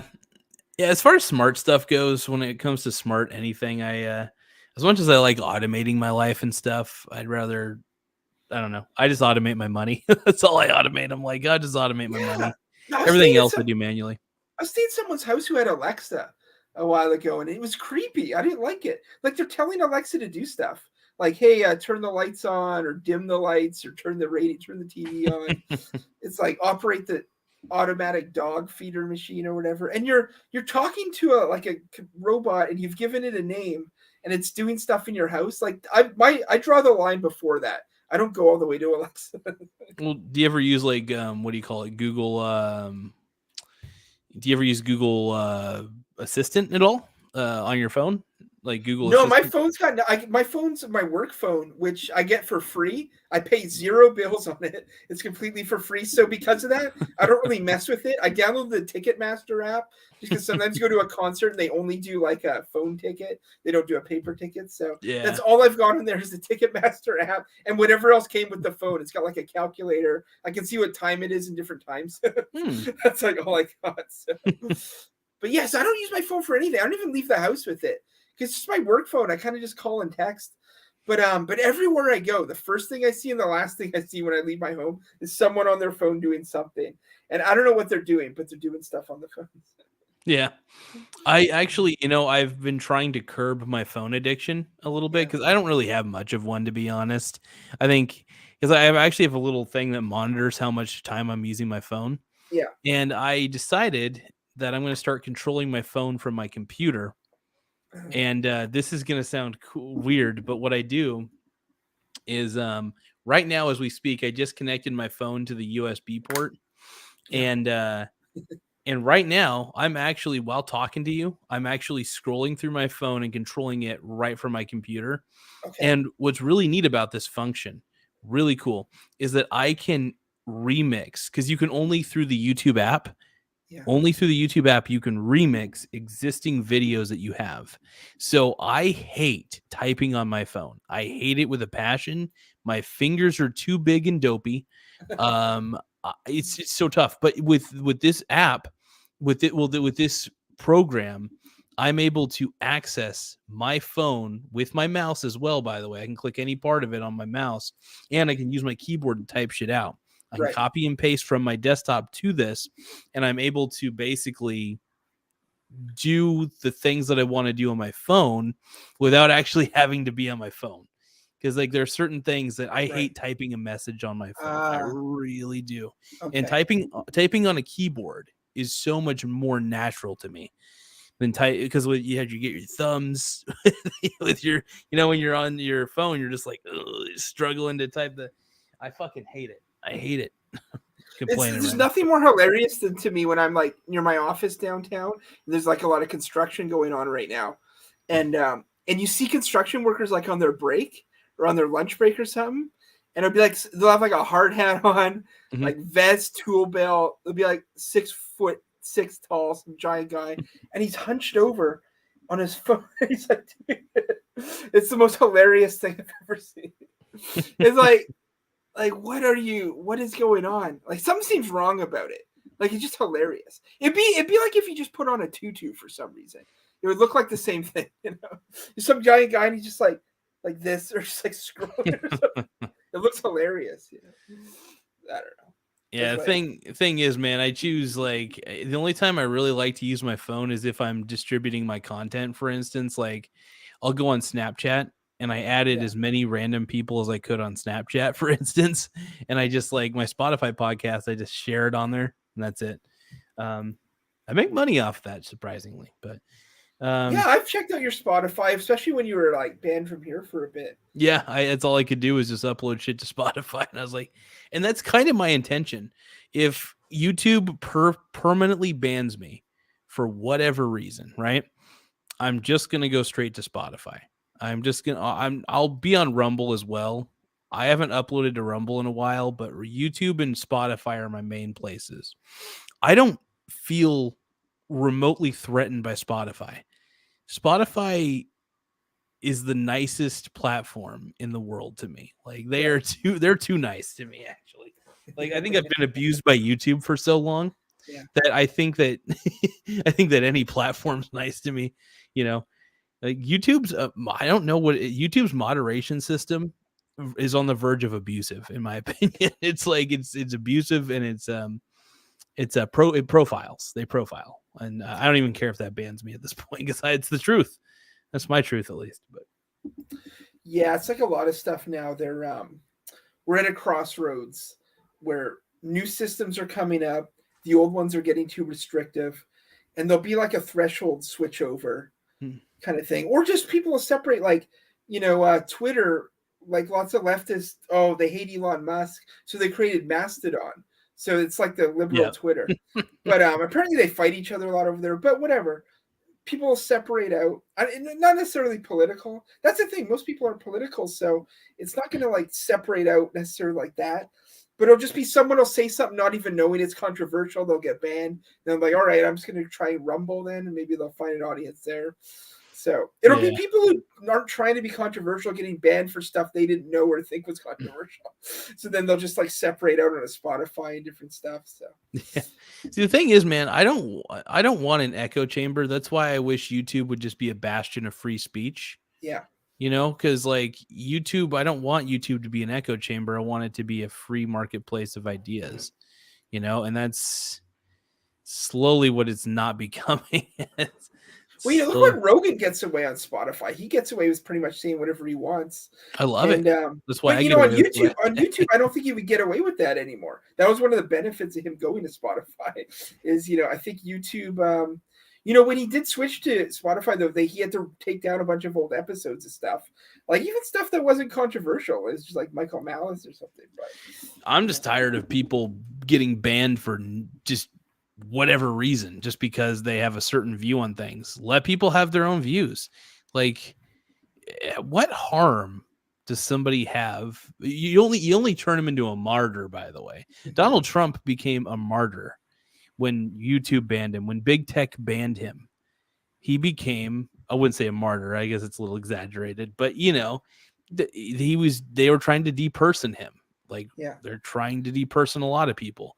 And I don't know. I just think that banning people's not the answer. You want to make the problem worse? Okay, fine. Ban more people. But that just makes the problem worse. Censorship is so stupid. Like, I just don't know how anybody in their right mind could say, let's ban somebody because we don't know. They're afraid that a crowd, I guess, is probably I think they're afraid a crowd is going to listen to this person and do whatever that specific person says.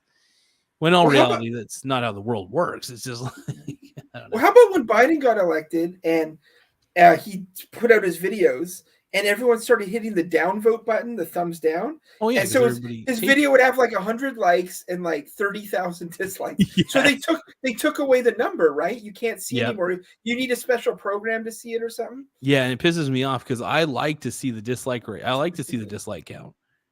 It was cathartic for people. There's nothing you can do, and you have no power over the system. The only power you had was to hit dislike on the video, and they took that away. Well, and the thing was, Biden, but they won't openly admit this, but Biden's unpopularity is the problem. Like, it just pisses me off. I love the dislike button. The dislike button's still there, but I loved seeing the dislike count. Twitter has ratio. Right? You can ratio on Twitter. That was the YouTube version of ratio, and they took it away. So my thing is, it's like, okay, you're taking people's ability to dislike. Okay, well, then they're going to go to the comments and say the worst thing imaginable then. Yeah. As you're not preventing the hate, you're just suppressing one's ability to be hateful. Yeah, it's like I was just gonna hit the thumbs down, but since you banned me, here's my essay on why I hate your videos pasted in here. Since you asked. It was funny because there were videos I have that, like, I can see the thumbs down if I go to my YouTube studio, but I liked opening my video and seeing that I had like 2 likes on a video and 10 dislikes. I thought it was funny. I was like, okay, I've made people angry. Good. That makes me excited. But there's something funny about that. Like, even my little Amazon books got some 0 stars or 1 star or whatever it is. I kind of like having it there. You know? Well, and here's the thing, man. It gives you an idea on whether what you're watching is worth watching. Yeah. Because if enough people downvote it, you know, maybe it's like if I'm looking for a tutorial on how to do software development in Java, and it has a terrible like to dislike ratio. Yeah. Well, then I know this is a shitty tutorial. I need to avoid it, right?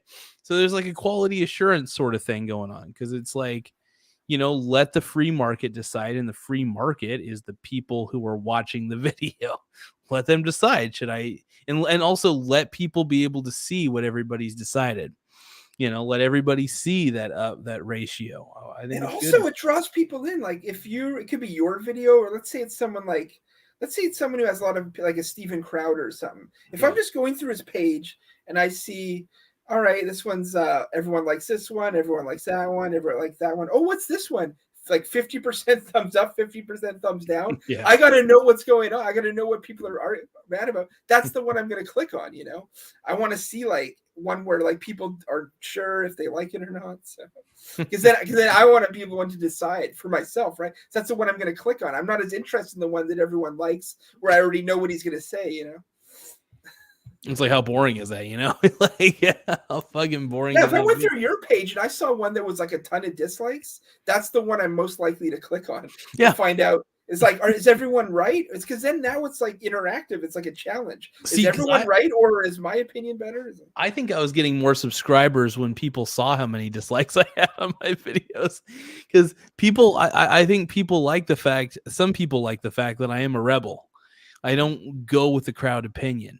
I think that people, but when people actually see that in the like dislike ratio, they're like, "Hey, this guy really is hated by everybody. I'm going to subscribe to him because I like this guy's style." Those are the type of people I want to watch my channel, by the way.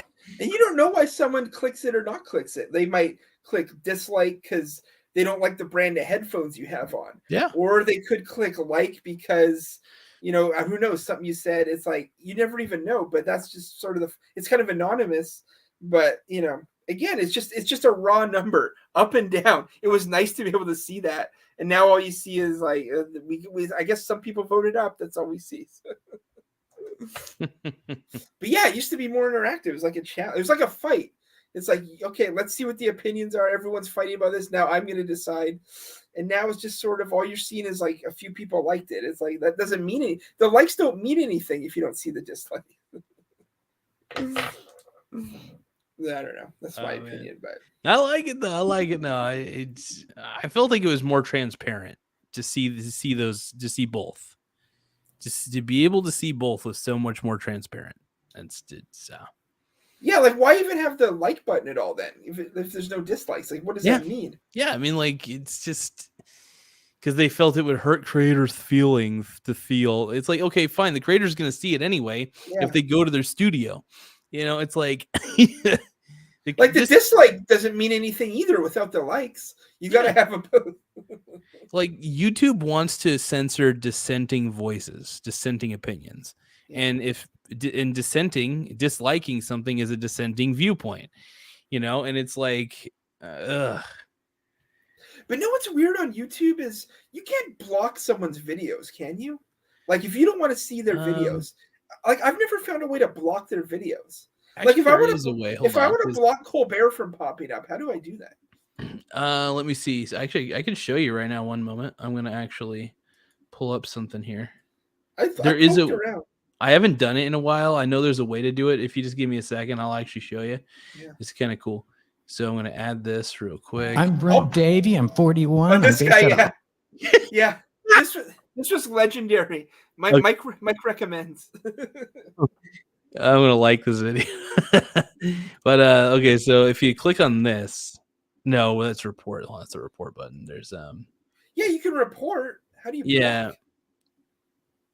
That is such a good question. I thought I knew how to do it, but I don't know if I actually. Maybe I'm thinking of another platform or something. Hold on, let me see. So it's like you can block on Twitter, you can block on Facebook, you can block on Instagram. You can't block on YouTube. Oh, we can go to settings. Wait a minute. I think if you go to their channel, you got to go to their channel first. My name is Rachel Justine. Don't care. She was a good one too. But, let's see. So then there's so you get Caleb. Join, subscribe, no block. I think you could just basically thumbs down their video enough to where the algorithm's like, okay, we don't want to recommend this guy. My name is Rachel Justine, and I'm 27. Get out of here. Okay.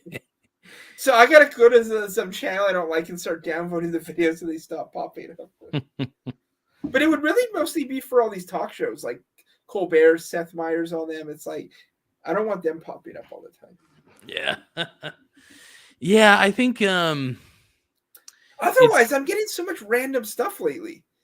And I'm like, most of it I don't click on because I don't know what it is. Best thing you could do, by the way, is to go into the videos that you know you're going to hate and hit the dislike button. I actually do know a few things about the algorithm, and that if you go in, like if you see a Colbert video, hit the dislike button, and what that does is YouTube actually does keep track of the things that you like and dislike.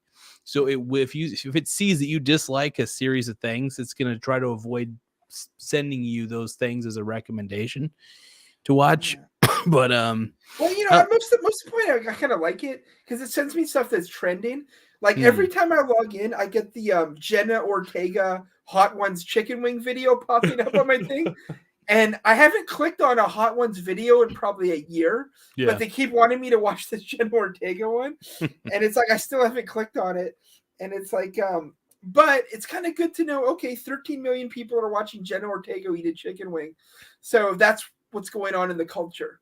It's like, you know, do you know Werner Herzog, the German filmmaker, Werner Herzog? Because he was talking about I think he was talking about WrestleMania and Jerry Springer and stuff. He's like, you know, because people trash it and everything. He's like, you can't look away though. This is what the culture is. You can't deny what's going on. Yeah. You can't pretend things are different.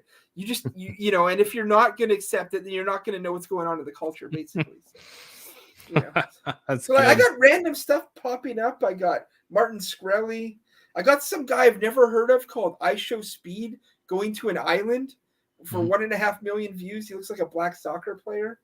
Like there's just there's a robot made a pizza. His channel's called Iron Pineapple.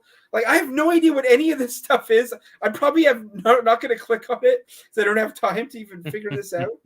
But it's like, it's kind of good just to have this stuff pop up, just to get a general, like taking the temperature of the culture, you know. This is what we're doing. We got a robot eating pineapple on a pizza. What is this? Heavy D Sparks. We're diving for woolly mammoth tusks. See what I mean? I'm not going to click on this, but it's just there. It's too good. I love it, man. I love it. Yeah, let's see what's uncensored. I haven't watched it today. I've got Gavin do a show. I think he did a live stream tonight, but it's not up yet. His interview from yesterday. Yeah, he did a free thing yesterday called 30 hand tattoos, because Gavin hates people with hand tattoos. Oh, actually, on the internet. I saw. Okay, so somebody put that clip on YouTube earlier, and I watched it. And he's like showing all these TikToks for like people. He's like, "There's nothing more annoying than somebody who has hand tattoos and won't stop fucking showing them or whatever." I can't remember his exact rant, but he's just going. It's free uncensored. You can watch it. It's like an hour long. Oh, okay. But yeah, he keeps putting the people who do that. Whenever their video they're doing, they got to show it. They're like wipe their face. They're like, so like this. Man. All right, we'll wrap up here. You're starting to lose it. And I'm starting to lose it. It's Easter. Here's what I was thinking. Yeah, it's Easter weekend. Is it? What is it already? Yeah.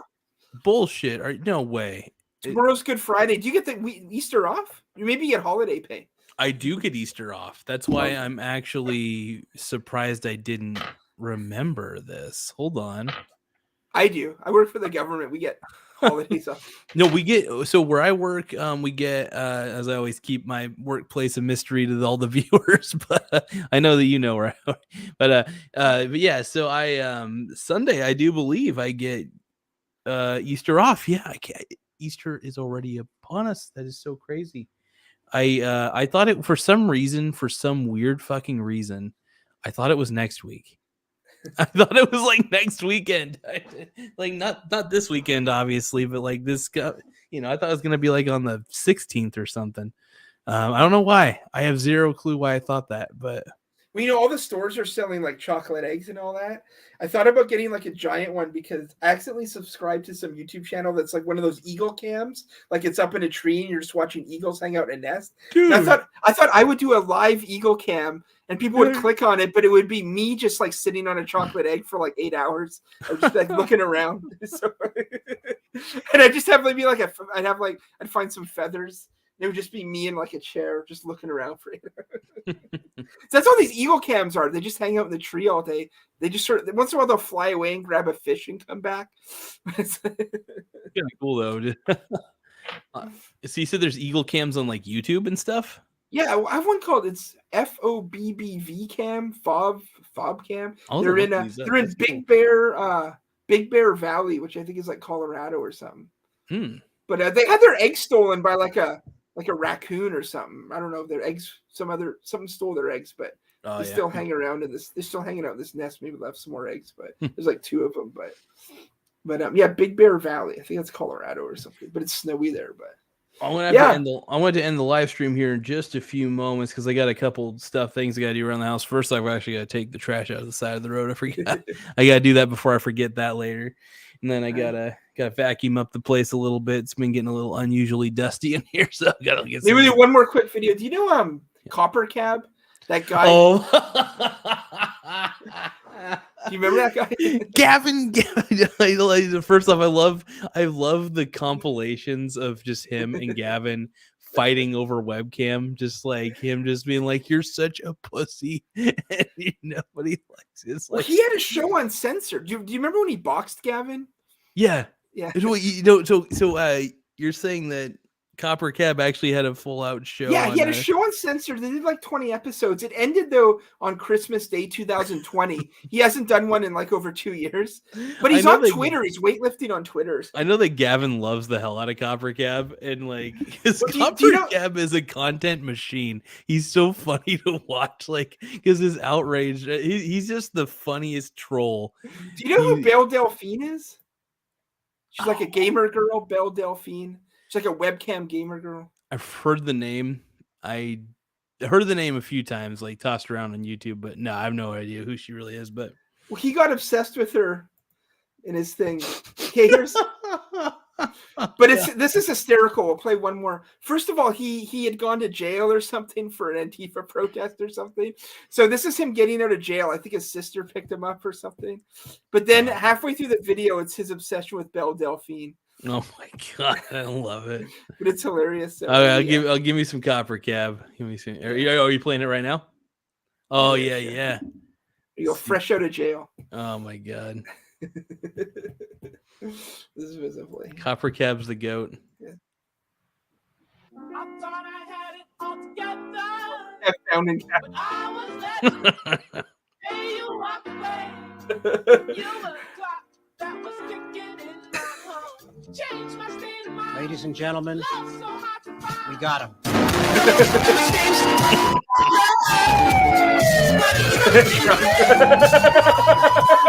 This is gold. Oh my god. You go from yelling ranting at police officers. That actually happened.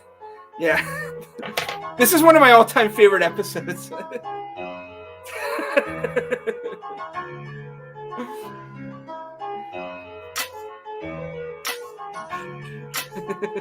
I like the intro. I dig it. Yeah, he's getting His sister picks him up from jail. Like he's leaving his daycare. Yeah, the producer adds all these captions in. Which is perfect, by the way. I just love Copper Cab is such a good sport about all this shit. Hi, Aubrey. Hello. And hi. Hello, everyone watching. Whoever's fucking watching right now, thank you very much for tuning in to this episode of the fucking Copper Cab Show. I'm assuming is what this is fucking for. Yeah. Because I've gotten several fucking messages from Ryan, who I'm pretty sure is one of the people that got me locked up in the first fucking place. Get me the fuck out of here now. Leave. I'm sick of this fucking place. I'm sick of these fucking people. I fucking hate the police. All these fucking dumbass pigs. Oink, fucking oink. Fuck you, Gavin McInnes. Oh, look, I volunteer at the police department. Oh, look at me. I'm a fucking oink, oink, oink, oink, oink, oink, oink. Fucking racist ass police officers. Put me in fucking jail because I'm a ginger. That's what it fucking is. That's what they fucking do. Congratulations. Fuck the police.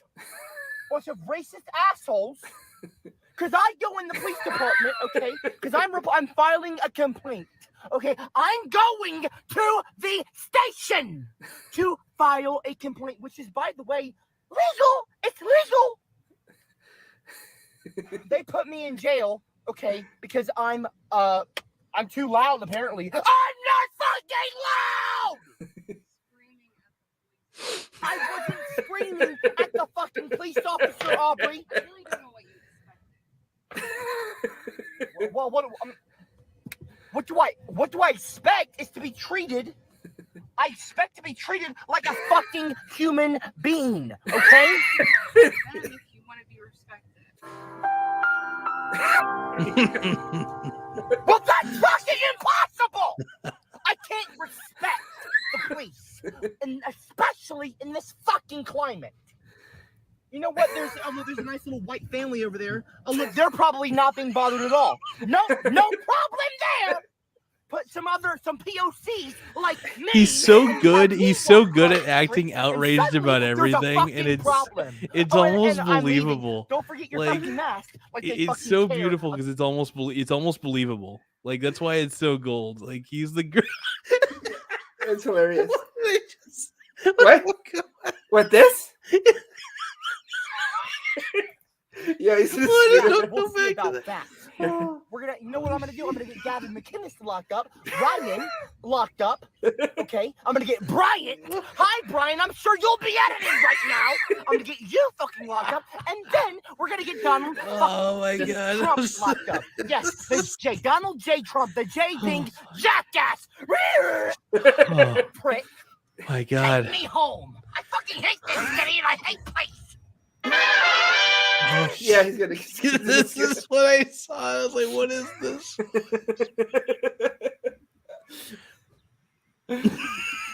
Yeah, I remember this part of series.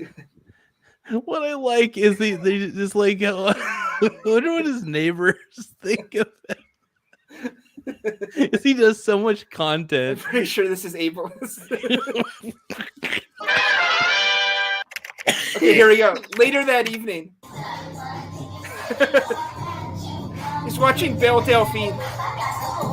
Michael, what the fuck are you doing? What is this? What are you doing right now?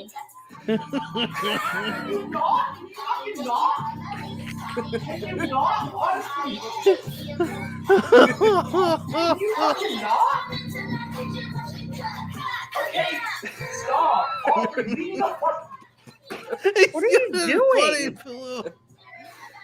Can you leave me alone for 5 fucking seconds? I just got out of fucking jail. Why do you keep fucking with this? Will you stop? Leave me alone, okay? Oh my! I am crying right now. Yes, okay. I bought her condoms. This is How much are these? They're $10 each, and I got fucking like this 50 is of something. gold. You spent Everything- $500 on condoms? Why are you coming Are you- to my fucking house? Stop spitting on me. I'm not spitting. Why are you coming over here and harassing me? I've had a very stressful fucking day. I get locked up for dumb reasons. I get out of jail, and I'm trying to just chill out and relax. What is your fucking problem? I'm so sick of censor. Dude, Copper Cab is the gift leave the that fuck keeps alone. on giving. Look at his blanket. You have It's to all. get your show filmed. I'm just gonna cover the. I'm not gonna be on fucking camera. I refuse. What? That's just creepy. That's What? just creepy. Why do you have a blanket of Belle Delphine? I'm dating her, Aubrey. We're together. Leave me alone. I love the body. I love the body pillow. Oh. Get out of my apartment. Get out of my apartment. Michael. I'm taking my gamer girl backwater, and I'm taking it with me, motherfucker. I'm not gonna be around you people anymore. You slut shame her. Okay? You simp shame me. Everyone's calling me a fucking simp because I respect a woman. Oh my God. Hey, you want to make an episode? I'll make a fucking episode. I'll have a fucking episode. Simp Next shaming. episode, let's talk about Belle Delphine and why she should stop being slut shamed by pieces of shit like Gavin McInnes and Ryan Carter. Shit. Oh my But then God. it shows him acting like Belle Delphine, I think. I just want to relax. Yeah, That's like all I a year want. earlier. I just want to be able to chill out, okay? Have a nice sip of water and relax. You drank that? What I do with water is my business. Yeah, see, this is how it all started. Gold. This is how it started. When he acted like Belle, he thought he was Belle Delphine. Hi, bitch. How are you doing, Bella?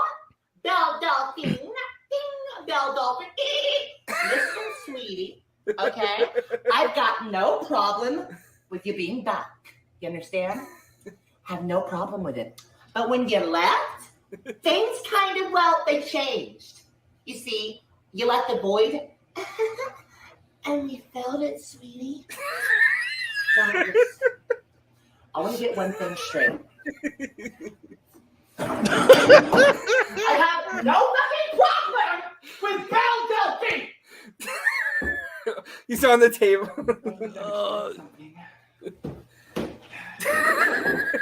This koi pond is not big enough for the both of us.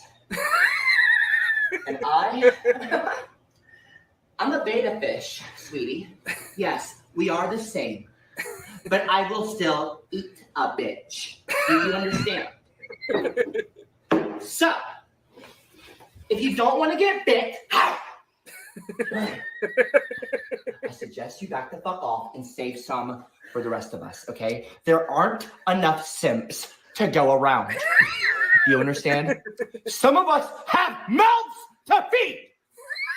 Now, again, I have no problem. We have no choice but to stand a bitch that can use her body to make a buck, okay? I have no problem with it. I love it. I love it. You are the Jay-Z of this shit. But save some for Kanye, okay? Okay? No, baby. Save some for me.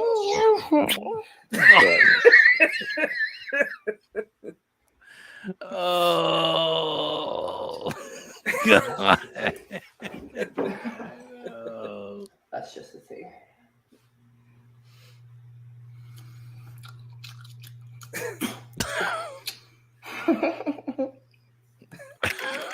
Dear God, jeez. Censored on TV. Yeah, he did like 20 episodes of that. Dude, Copper Cab is so what am I seeing right now? I wish I knew. Oh my God. That is so first off, Copper Cab is the greatest troll. The greatest troll of all time. Is that your girlfriend? What am I seeing right now? Oh no, that's let's see, She Adventures. Let's see. I don't know who that is. Hold on. Oh, I think I do. Hold on. Let's see. I can't see. Oh my God, my eyesight is terrible though. Hold on. Who's She Adventures? No, I think I know who it is. Hold on. You gotta give me a second though. I think it might be one of my. Oh, hold on. Maybe it's. Give me a second here. Someone you know, or maybe not. No, I know it's somebody I know too. That's why it's killing me here. My eyesight is so terrible. You better know who this is. Yeah. Is it Baltimore? Did he transition? No. I know who this is. I'm just trying to think real quick. I am just shocked about what I just saw. By the way, no, he did one where he was gonna box Gavin for the second time, and to train, he goes to a kid's playground and just starts using the equipment. Like he starts going down the slide and he starts going on the merry-go-round. His sister's filming it. I am just in so much shock right now. Yeah, no, that's the thing. That's why you should subscribe to Censored. You watch all the back episodes of Copper Cat. Oh, I get it. Oh man, hilarious, man. Yeah, She Adventures. She Adventures is trying to. Come on, Garza. Yeah. Oh, wait a minute. I should know who this is. That's why. Well, I can't see any names on it. I also can't see the profile picture right now. I'm just. First off, I am in all sorts of shock right now about what I just saw. Like that freaked me out, dude. I don't know what just happened in my mind, but I was like, every live stream will play a new Copper Cab. That'll be our new thing. Oh, we'll save it. My mind, it hurts. Yeah, no, that's what I first saw him too. Is he would call into Gavin's old show and they do like a. But then Gavin gave him his own show on Censored. Yeah. Yeah, you can't unsee that. That was like a double whopper. He gets out of jail, arrested for racism, and then yeah, you gotta give me a second, man. But you know, he actually would have had to buy those condoms at like $10 each or whatever for $500 for that. Yeah. And he had a pillow made. He had a pillow made of Belle Delphine. That's just so ridiculous, man. No, he was one of Jim Goad's favorite people on the show, and then you know, Jim Goad wished he'd come back, but oh yeah, okay, hold on. Let's see. Oh, Christina. Okay. Well, I forgot about the page. Oh yeah, She Adventures. Okay, hold on. It's all coming back to me now. So Christina, good friend of mine, worked together, just incredible. Oh my god, it's so funny though. It just first off, I really am just my guts feel like they're coming out of me right now because I was laughing so fucking hard at that. Like I haven't laughed that hard in a while, man. Do you want another one? I can play another one. Yeah. You want another copper cam? I can load you up another one. Let me see what we got here. Some of them are too long, but let me see if there's like a shorter one. I am just not in my right mind right now. Oh my god, that was killing me. Oh man. Let me see. Here's the first one they did for censored. Let's see how long this one is. It's a pilot episode, so it's probably not that long. Yeah, it's a few. Yeah, minutes. no, it's good that Christina. I'm just glad. That's so funny. Oh man, yeah, it's been a little bit. I haven't. Oh man, I am just so done right now. That last video I think it ruined me. Last video ruined me. You want another one? Another copper cam? Oh, I got one if you want one. Just see, fuck it. We'll do like 3 minutes of. Hey, we'll do an opening of it. This is his pilot episode. Like the last one we watched was one of the later ones, but this is the pilot one. All right, we'll watch this for I'll watch like 3 more because I do have to get some stuff done around the house here. I think this is like his grandma or something, if I remember. But I loved being sexy and using my sexuality to get what the hell I wanted. That's not what I'm asking. What the fuck? No, back at you, Christina. I miss you too.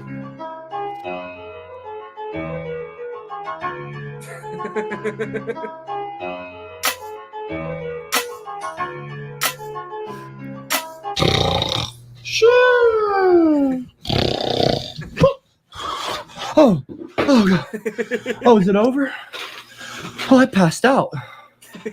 Whew, that was unbelievably fucking boring. Who wants to watch Laura Loomer talk about herself and her little problems, little white privilege problems for 26 fucking minutes in black and white in the back of a car with cringy acting? That was one of the most god-awful things I have ever witnessed in my life.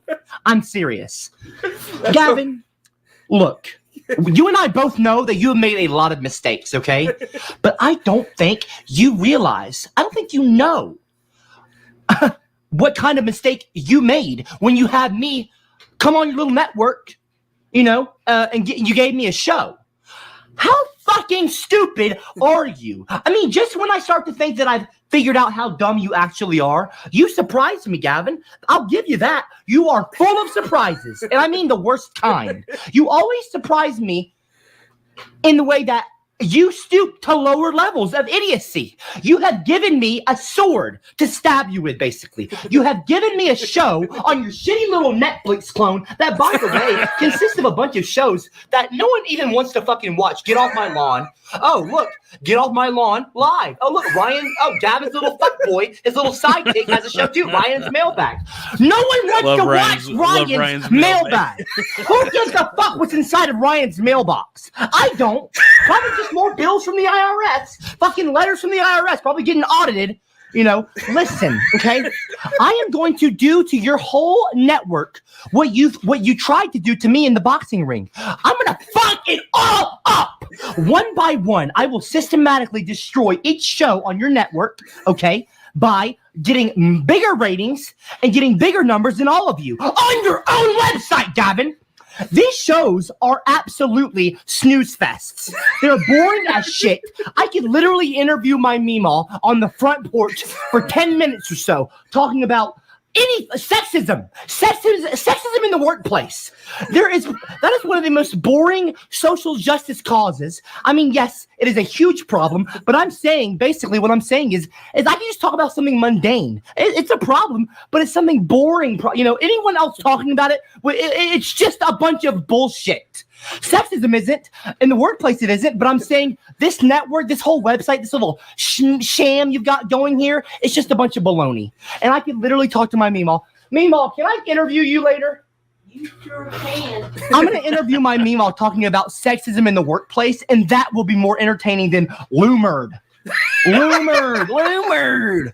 No one cares, Laura. I can sit in the back of a fucking car in black and white and act really cringy and get a cringy actor to sit in the front seat and act like they're a taxi driver. Oh, I've been banned from Uber and Lyft. I'll do that right now. Watch. Where to? Grand Central Station. Grand Central Station? It's pretty far away. It's like 40,000 miles. Well, what do you want me to do? I'm banned from Uber and Lyft and every other kind of car driving service, whatever. Try DoorDash. See, that wasn't even fucking hard. Anyone can do that, Laura! So listen, here's what I'm going to do. I'm going to grace your little shitty Netflix Hulu clone with my presence, and I will cleanse this website. Do you want to stop it? Yeah, Copper Cab is just too funny, man. He's ridiculous, dude. But one thing about Copper Cab is he takes things to an extreme I actually admire. Like there are certain extremes I just admire. And did you see what he did on Gavin's? Did you see what he did for Gavin's 50th birthday? Oh God, I think I did. That sounds when he's in the shower. Oh wait, I don't know if I did. He's gonna find it's like a 2-second clip. Oh, I'm curious. Cab shower. Let's see. Oh Jesus. I might have to search actually uncensored, but that was one of the. It made Gavin almost die from laughing. Oh wait, okay. I do think I remember seeing this. It sounds very familiar. Like he's like Gavin birthday. Oh, did he like have his like wiener tucked or something? Yeah, you saw it. Yeah, but Gavin like couldn't stop laughing. It's so funny. No, dude, everything Copper Cat does is just fucking ridiculous. I love it, man. He's too funny. Here it is. Let me see if I just bring it up quick. This is Gavin's birthday party. When was this? July 18th, 2020. That was a while ago. But it was funny as shit, though. Oh my God. I've got it here. Let's see. We're just waiting. I'm just looking for the Copper Cab part, but oh, is that it?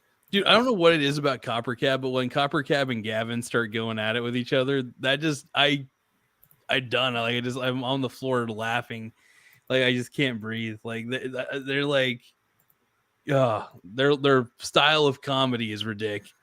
I fucking love it. Yeah. No, it's kind of the perfect thing, but yeah, I don't know what he's doing now. He's lifting weights on Twitter. I think he's lost a lot of weight or something, but he's not. I don't know what his daytime job is, or okay, I can't quite. I don't know where it is exactly on this live stream, but anyway, yeah, you already saw it, but I don't know. Yeah. Oh my God. Yeah. I'll have to look it's like a 2-hour video, and I don't know where it is, but anyway, yeah, you get the point. But yeah, Copper Cab, yeah, that's what I mean uncensored. You know, he's got some hilarious stuff. But yeah, the one where he's training at a playground to fight Gavin. It's so funny. It's fucking gold, man. I love the boxing match though between it. I think Copper Cat was accusing Gavin of cheating the whole time in the game in the boxing match. That was gold. That was fucking gold, man. Copper Cat boxing. Yeah, that's probably uncensored too, but yeah, Copper Cat just ran out of like cardio or something when that happened, but what is stupid people? That's too funny, man. But I will have to get my booty out of here in just a few moments. I got a couple things I got to do around the house, vacuum up a little bit, but yeah, everything's dude, that was fun. Dude, thank you for showing me. I forgot about Copper Cab for a little bit until you mentioned him. I was like, oh dear Jesus. Okay, wait, here's that. We won't play the video, but here's a screenshot. Here's a preview of maybe next time. This is him training to fight Gavin again, and he's got his workout outfit on, and he's full on headband. But oh yeah. Oh my God, yes. Love the social justice shirt. Oh my God. Yeah, what does the episode say? Copper has had enough of stupid people online telling him Gavin won the boxing match, so he decided to do something about it. Oh man. Man, I just love how pissed off he gets about everything. Though it's just funny as hell. He's just like, and fuck you, Gavin. Just like, I can't even do it. He looks like his head's gonna explode. No, he's good. He honestly he would be a great WWE wrestler though. Like it just be, I would love watching him just like freak out in the ring and just just go to town on somebody. Oh, that broke me inside though. That broke me inside a little bit. That made me laugh so hard, man. Yeah, well, in a good way though. In a good way. That was funny as fuck. We'll watch one every time. We'll go through his show. Every time out, we'll watch a new Copper Cab. Exposed Copper Cab to the world. Oh man. Yeah, no, this will do it, man. Well, we'll see. It's funny. He was on Tosh at one point though. He was on Tosh. Copper Cab was on. Yes, there was a point where he was on a because I remember seeing like a clip where he was legitimately on Tosh.0 and it was awesome. Like if you look up Tosh.0 Copper Cab or something like that, or Ginger or something like that. Yeah, he was talking about gingers have souls or something. Yeah. He got like a web redemption or something like that. This was like this is early Copper Cab, by the way. This is like he looks like 12 years old. Yeah. No, he's funny though, man. He's an interesting character. Like he looks kind of like when he's not doing the character, he's just as funny. But yeah, the character he does online is just ridiculous. Yeah, I don't know where they are. I think they're like somewhere in the South or something. But yeah. The accent, like it might be like, I don't know, Tennessee or something. Yeah, somewhere in the South. I think he gets. I mean, it's evident because he calls his grandma Mima, so that's usually a Southern thing, as far as I know. But everything he do though, like, wouldn't it be hard to get a job after a show like that? Like, isn't an employer going to look that up and be like, we can't hire you? I mean, he has enough subscribers to where he can kind of like make money being just an online weirdo. But maybe, yeah. But he doesn't really post a lot. I don't know. He's probably got other random sources of income. You never know, but well, like a lot of people involved in these jobs, they'll do like tech stuff. Like Ryan Katsu Rivera, I think maybe does some side tech stuff, but like stuff like that, they don't.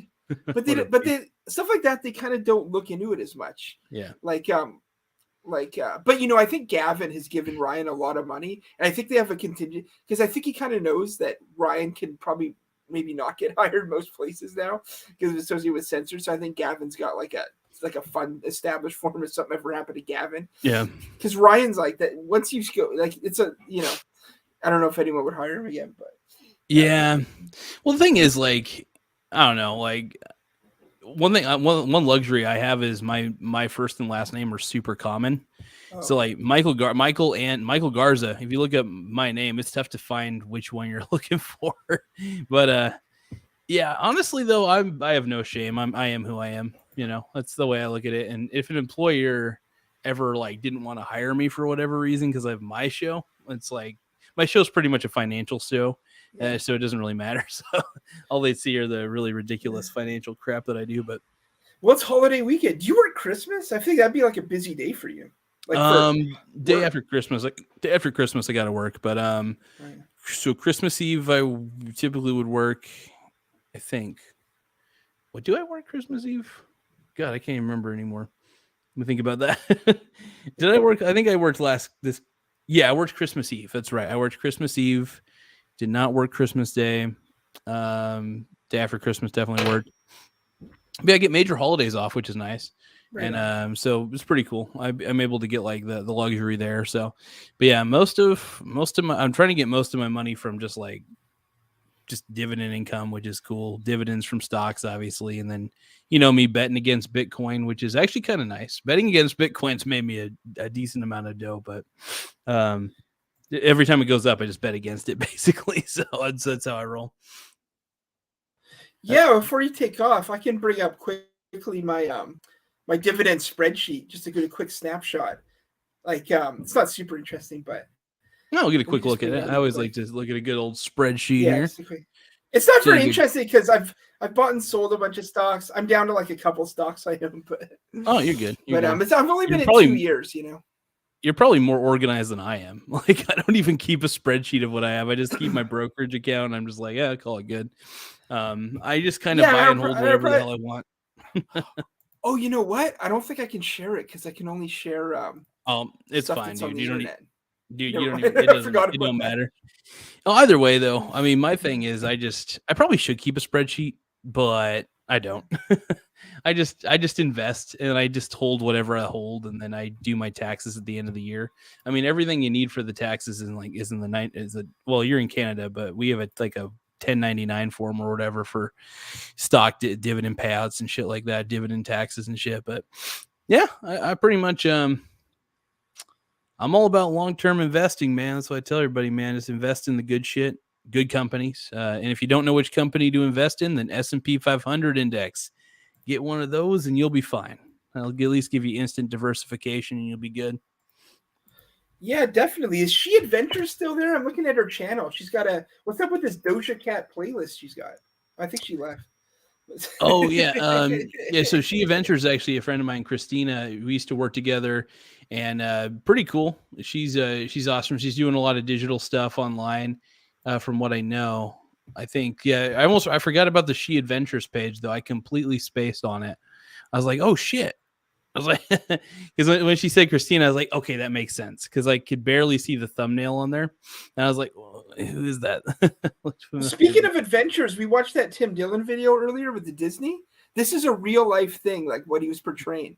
The thing I just tried to share with you. This is Ordinary Adventures. I think it's. Oh, was he making fun of like somebody? Ordinary Adventures. These are the same people. They're like middle-aged. They don't have kids, but they spend all their time at theme parks and collecting toys and stuff. It's like this is like exactly what he was doing. Yeah. They're at Nintendo World. They're at Disneyland. They're at Star Wars Galaxy Quest. So, yeah, it's like a real. I got coworkers who are kind of like that too. They subscribe to Disney Plus. They go to Disney. They don't have kids. They're like 40, and they're really into Disney. So oh, Christina. Oh, you're working, Christina. That's what it says right there. Let's see. Still at work. Oh, got you. I'm still here at work.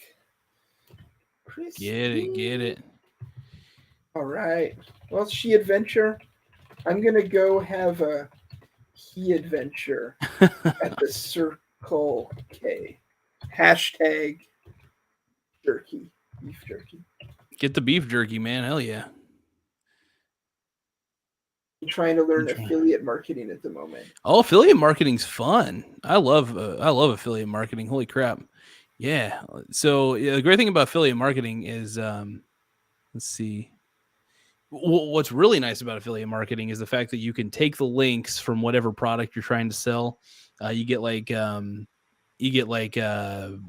you call it? You get a percentage of the sale. It's just like regular sales. What's really cool about affiliate marketing is just like regular sales, but you're kind of doing it from the internet. You're marketing whatever product you're trying to sell. I love affiliate marketing, to be honest. Okay. It's a good way to make a little bit of extra dough. Right. Trying to figure out oh hell yeah. No, the best thing I recommend when it comes to anything online, just keep fucking up. that's what I learned. That's how I learned how to do my show better. I just kept fucking up on shit and I would look for the things that I fucked up on. Like for instance, my audio for the longest time was garbage on the show. And I was like, why does my audio suck? And I started looking into it. So you just got to find out like what you're doing wrong. And then once you identify what you're doing wrong, you just kind of improve on that little layer of what you need to get a commission. Yeah, let's see. So it looks like, let's see, got it. Oh yeah, yep. You get you get a little percentage of good old commish. Oh yeah. No, I'm all about the affiliate marketing stuff though. I think it's great. I have actually in my videos I have a couple. Well, they're really just referral links that I have that gets me free stock and stuff like that. But simple stuff like that. Exactly, side hustle and oh, sorry, I did not mean to cough in everybody's ear. Ooh, side hustles. But yeah, no, I love it. Side hustle is greater than side boob. But yeah, as far as it goes, honestly, I'm a big fan of just any type of other thing that you end up doing. It's always a good thing. Just I do this on the side as my job. I do my little podcast thing, which is basically this show. I just basically upload this show to my Spotify thing, but it's fun though. And the more subscribers I get, the better. So I'm with Legendary Marketing. Let's see. I don't think I've ever heard of Legendary Marketing. Let's see. That's kind of cool. I'll have to check them out. Ooh. Oh, also, yeah, though. Well, hell, damn good job, Christina, because that's awesome, especially if you're working with a good affiliate marketer, especially if they train you well. Like if they actually have good training, totally stick with them. Oh, damn it, Tim. Actually, let's see. All I got is pleasuring random people at the bus station. You gotta stop hanging out at the truck stop, Tim. You gotta stop hanging out. Just, yeah. I agree with that completely, and I support it. Like, I really encourage it because while you're working for somebody else, if you can find something on the side that you can build, whether it's like a digital presence, whether it's like anything really. That's why I invest like crazy, because that's another side income for me later on down the road, because it just keeps growing over time. My YouTube channel, I think of YouTube, for instance, as digital real estate. I think it's the best way you can look at it. YouTube can become digital real estate if you do it right. And then my podcast, I get paid through ad revenue on my podcast, which is nice, but send me any info you can about Legendary Marketing, because I'm always curious about different affiliate marketing programs, anything I can get a hold of, really. So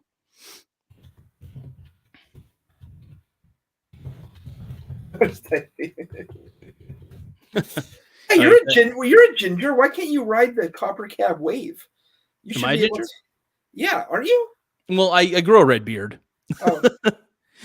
I grow a red beard, so I am like 25% Irish. So like, yeah, I guess I am part ginger deep down. I grow a red beard, but I have a strawberry blonde color hair, I guess you could say. So yeah, I'm ginger. So yeah, you need to do a call out for Copper Cab and say gingers need to unite. I would not mind being like Copper. Like if somebody paid me to be a complete idiot on camera, which nobody actually. It's the sad part is nobody pays me to be a complete idiot. I already am an idiot on camera, but I'm already a total chode on camera half the time. But yeah, no, it's fun. I think that I think the best thing anybody can be if they're doing stuff online is just be authentic. Just be who you really are, even if who you are is odd. Because I'm an odd fuck. I'm a weird guy. We just saw that channel where the middle-aged couple goes to Disneyland every day, and they're like a hit. So you're right. Just be who you are, and you'll be a hit. Yeah, I mean, because there's always a crowd that'll hover around you if they can detect that you're authentic.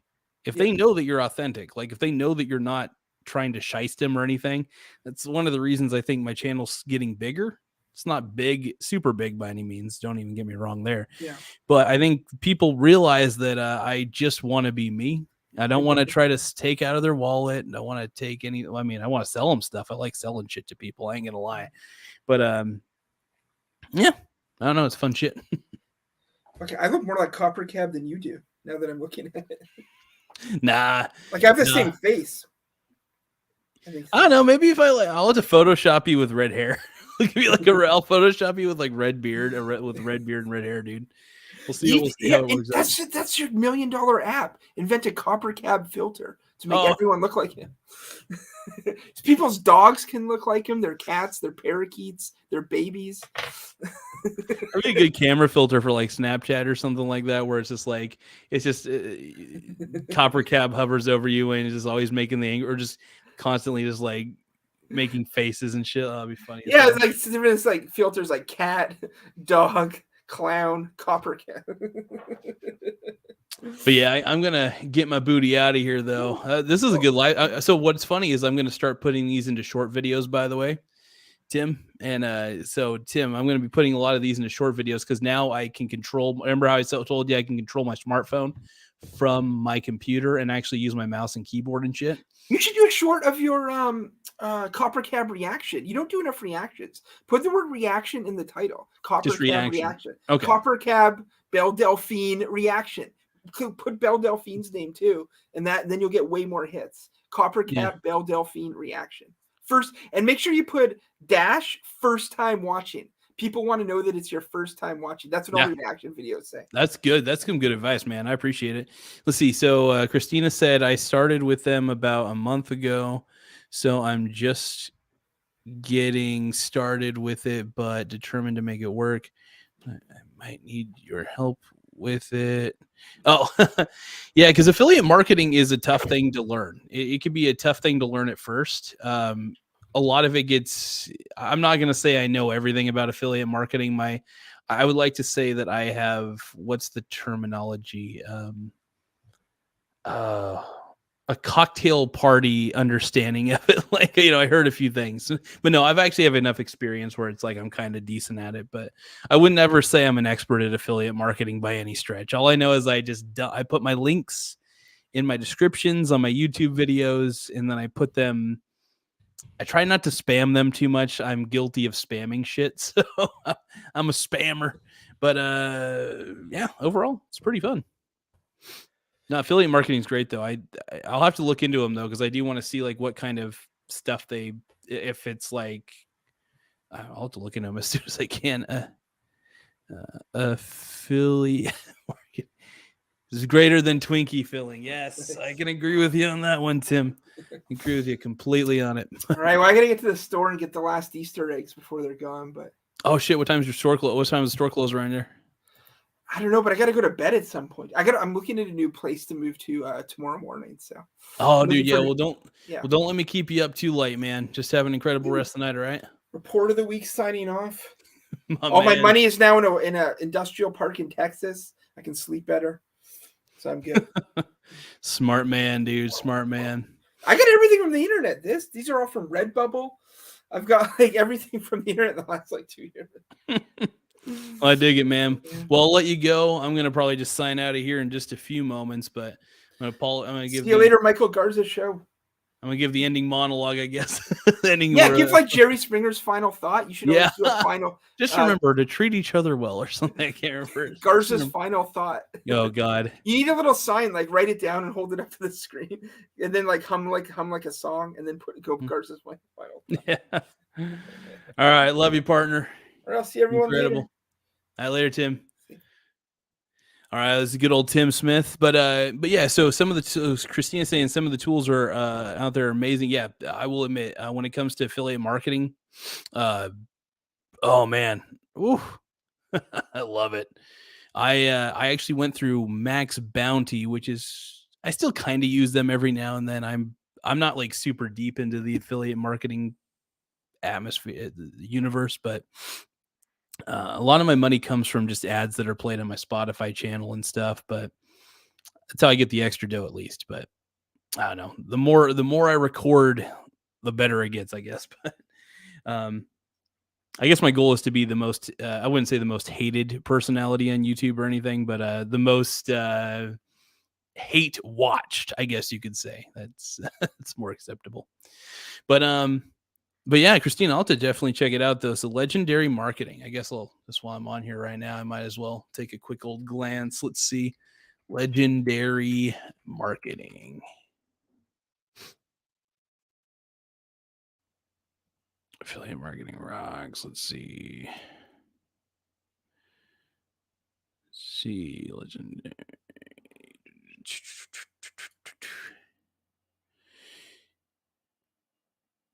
Yeah, I'll have to look into it because if it's like, it sounds like more of a training sort of situation, which is kind of cool. Sounds pretty neat, actually. Holy crap. Yeah, when it comes down to it, I don't know, I just kind of find whatever referrals I get, whatever referral links I have, I just kind of put those in there. Like for any credit cards I have, I usually get statement credits and stuff, but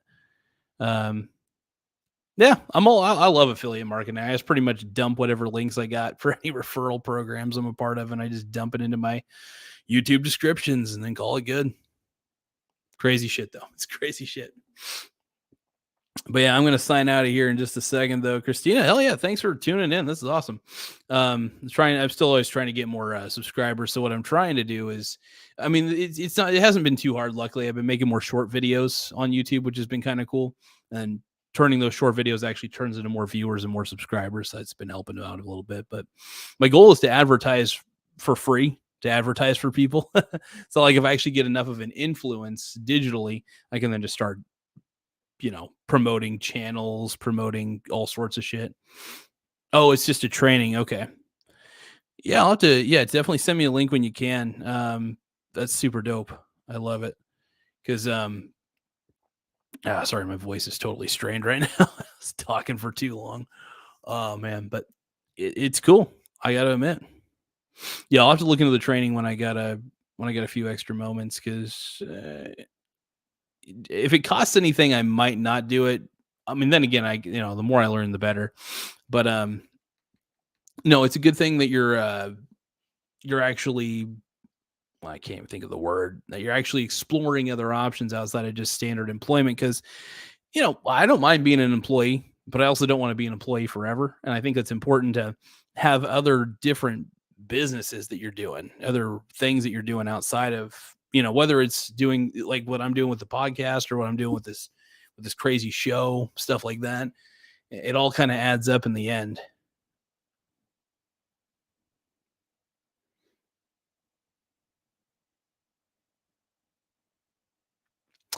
But yeah, I am exhausted right now. No, I'm trying to get it all figured out, but the more I do it, the better. So, but yeah, that's the best thing I could say is just keep learning what you can. Fuck up what you can. Make mistakes basically. Just keep trying. Know that anything that you start that you're not familiar with, you're gonna suck at. That's the best piece of knowledge that I've always known. I obviously, it's always a good reminder to hear that though, because everything I do, I suck at, and then I get good at it, and then I turn into a master. So anything I suck at, I turn into a master eventually. I don't know. I got a singular focus. You gotta be a little singularly focused sometimes. Try not to get distracted because I know how it goes. I get distracted quite a bit. So anyway, Christina, I'm out. To the rest of the world, I'm out. I gotta get some shit done around the house. Kitchen's a little bit of a mess, but that's all right. Probably upload a couple other random things. But yeah, Christina, keep doing it. Keep doing the good shit. Keep on rocking it. Anyway, I'm out. Later, everybody.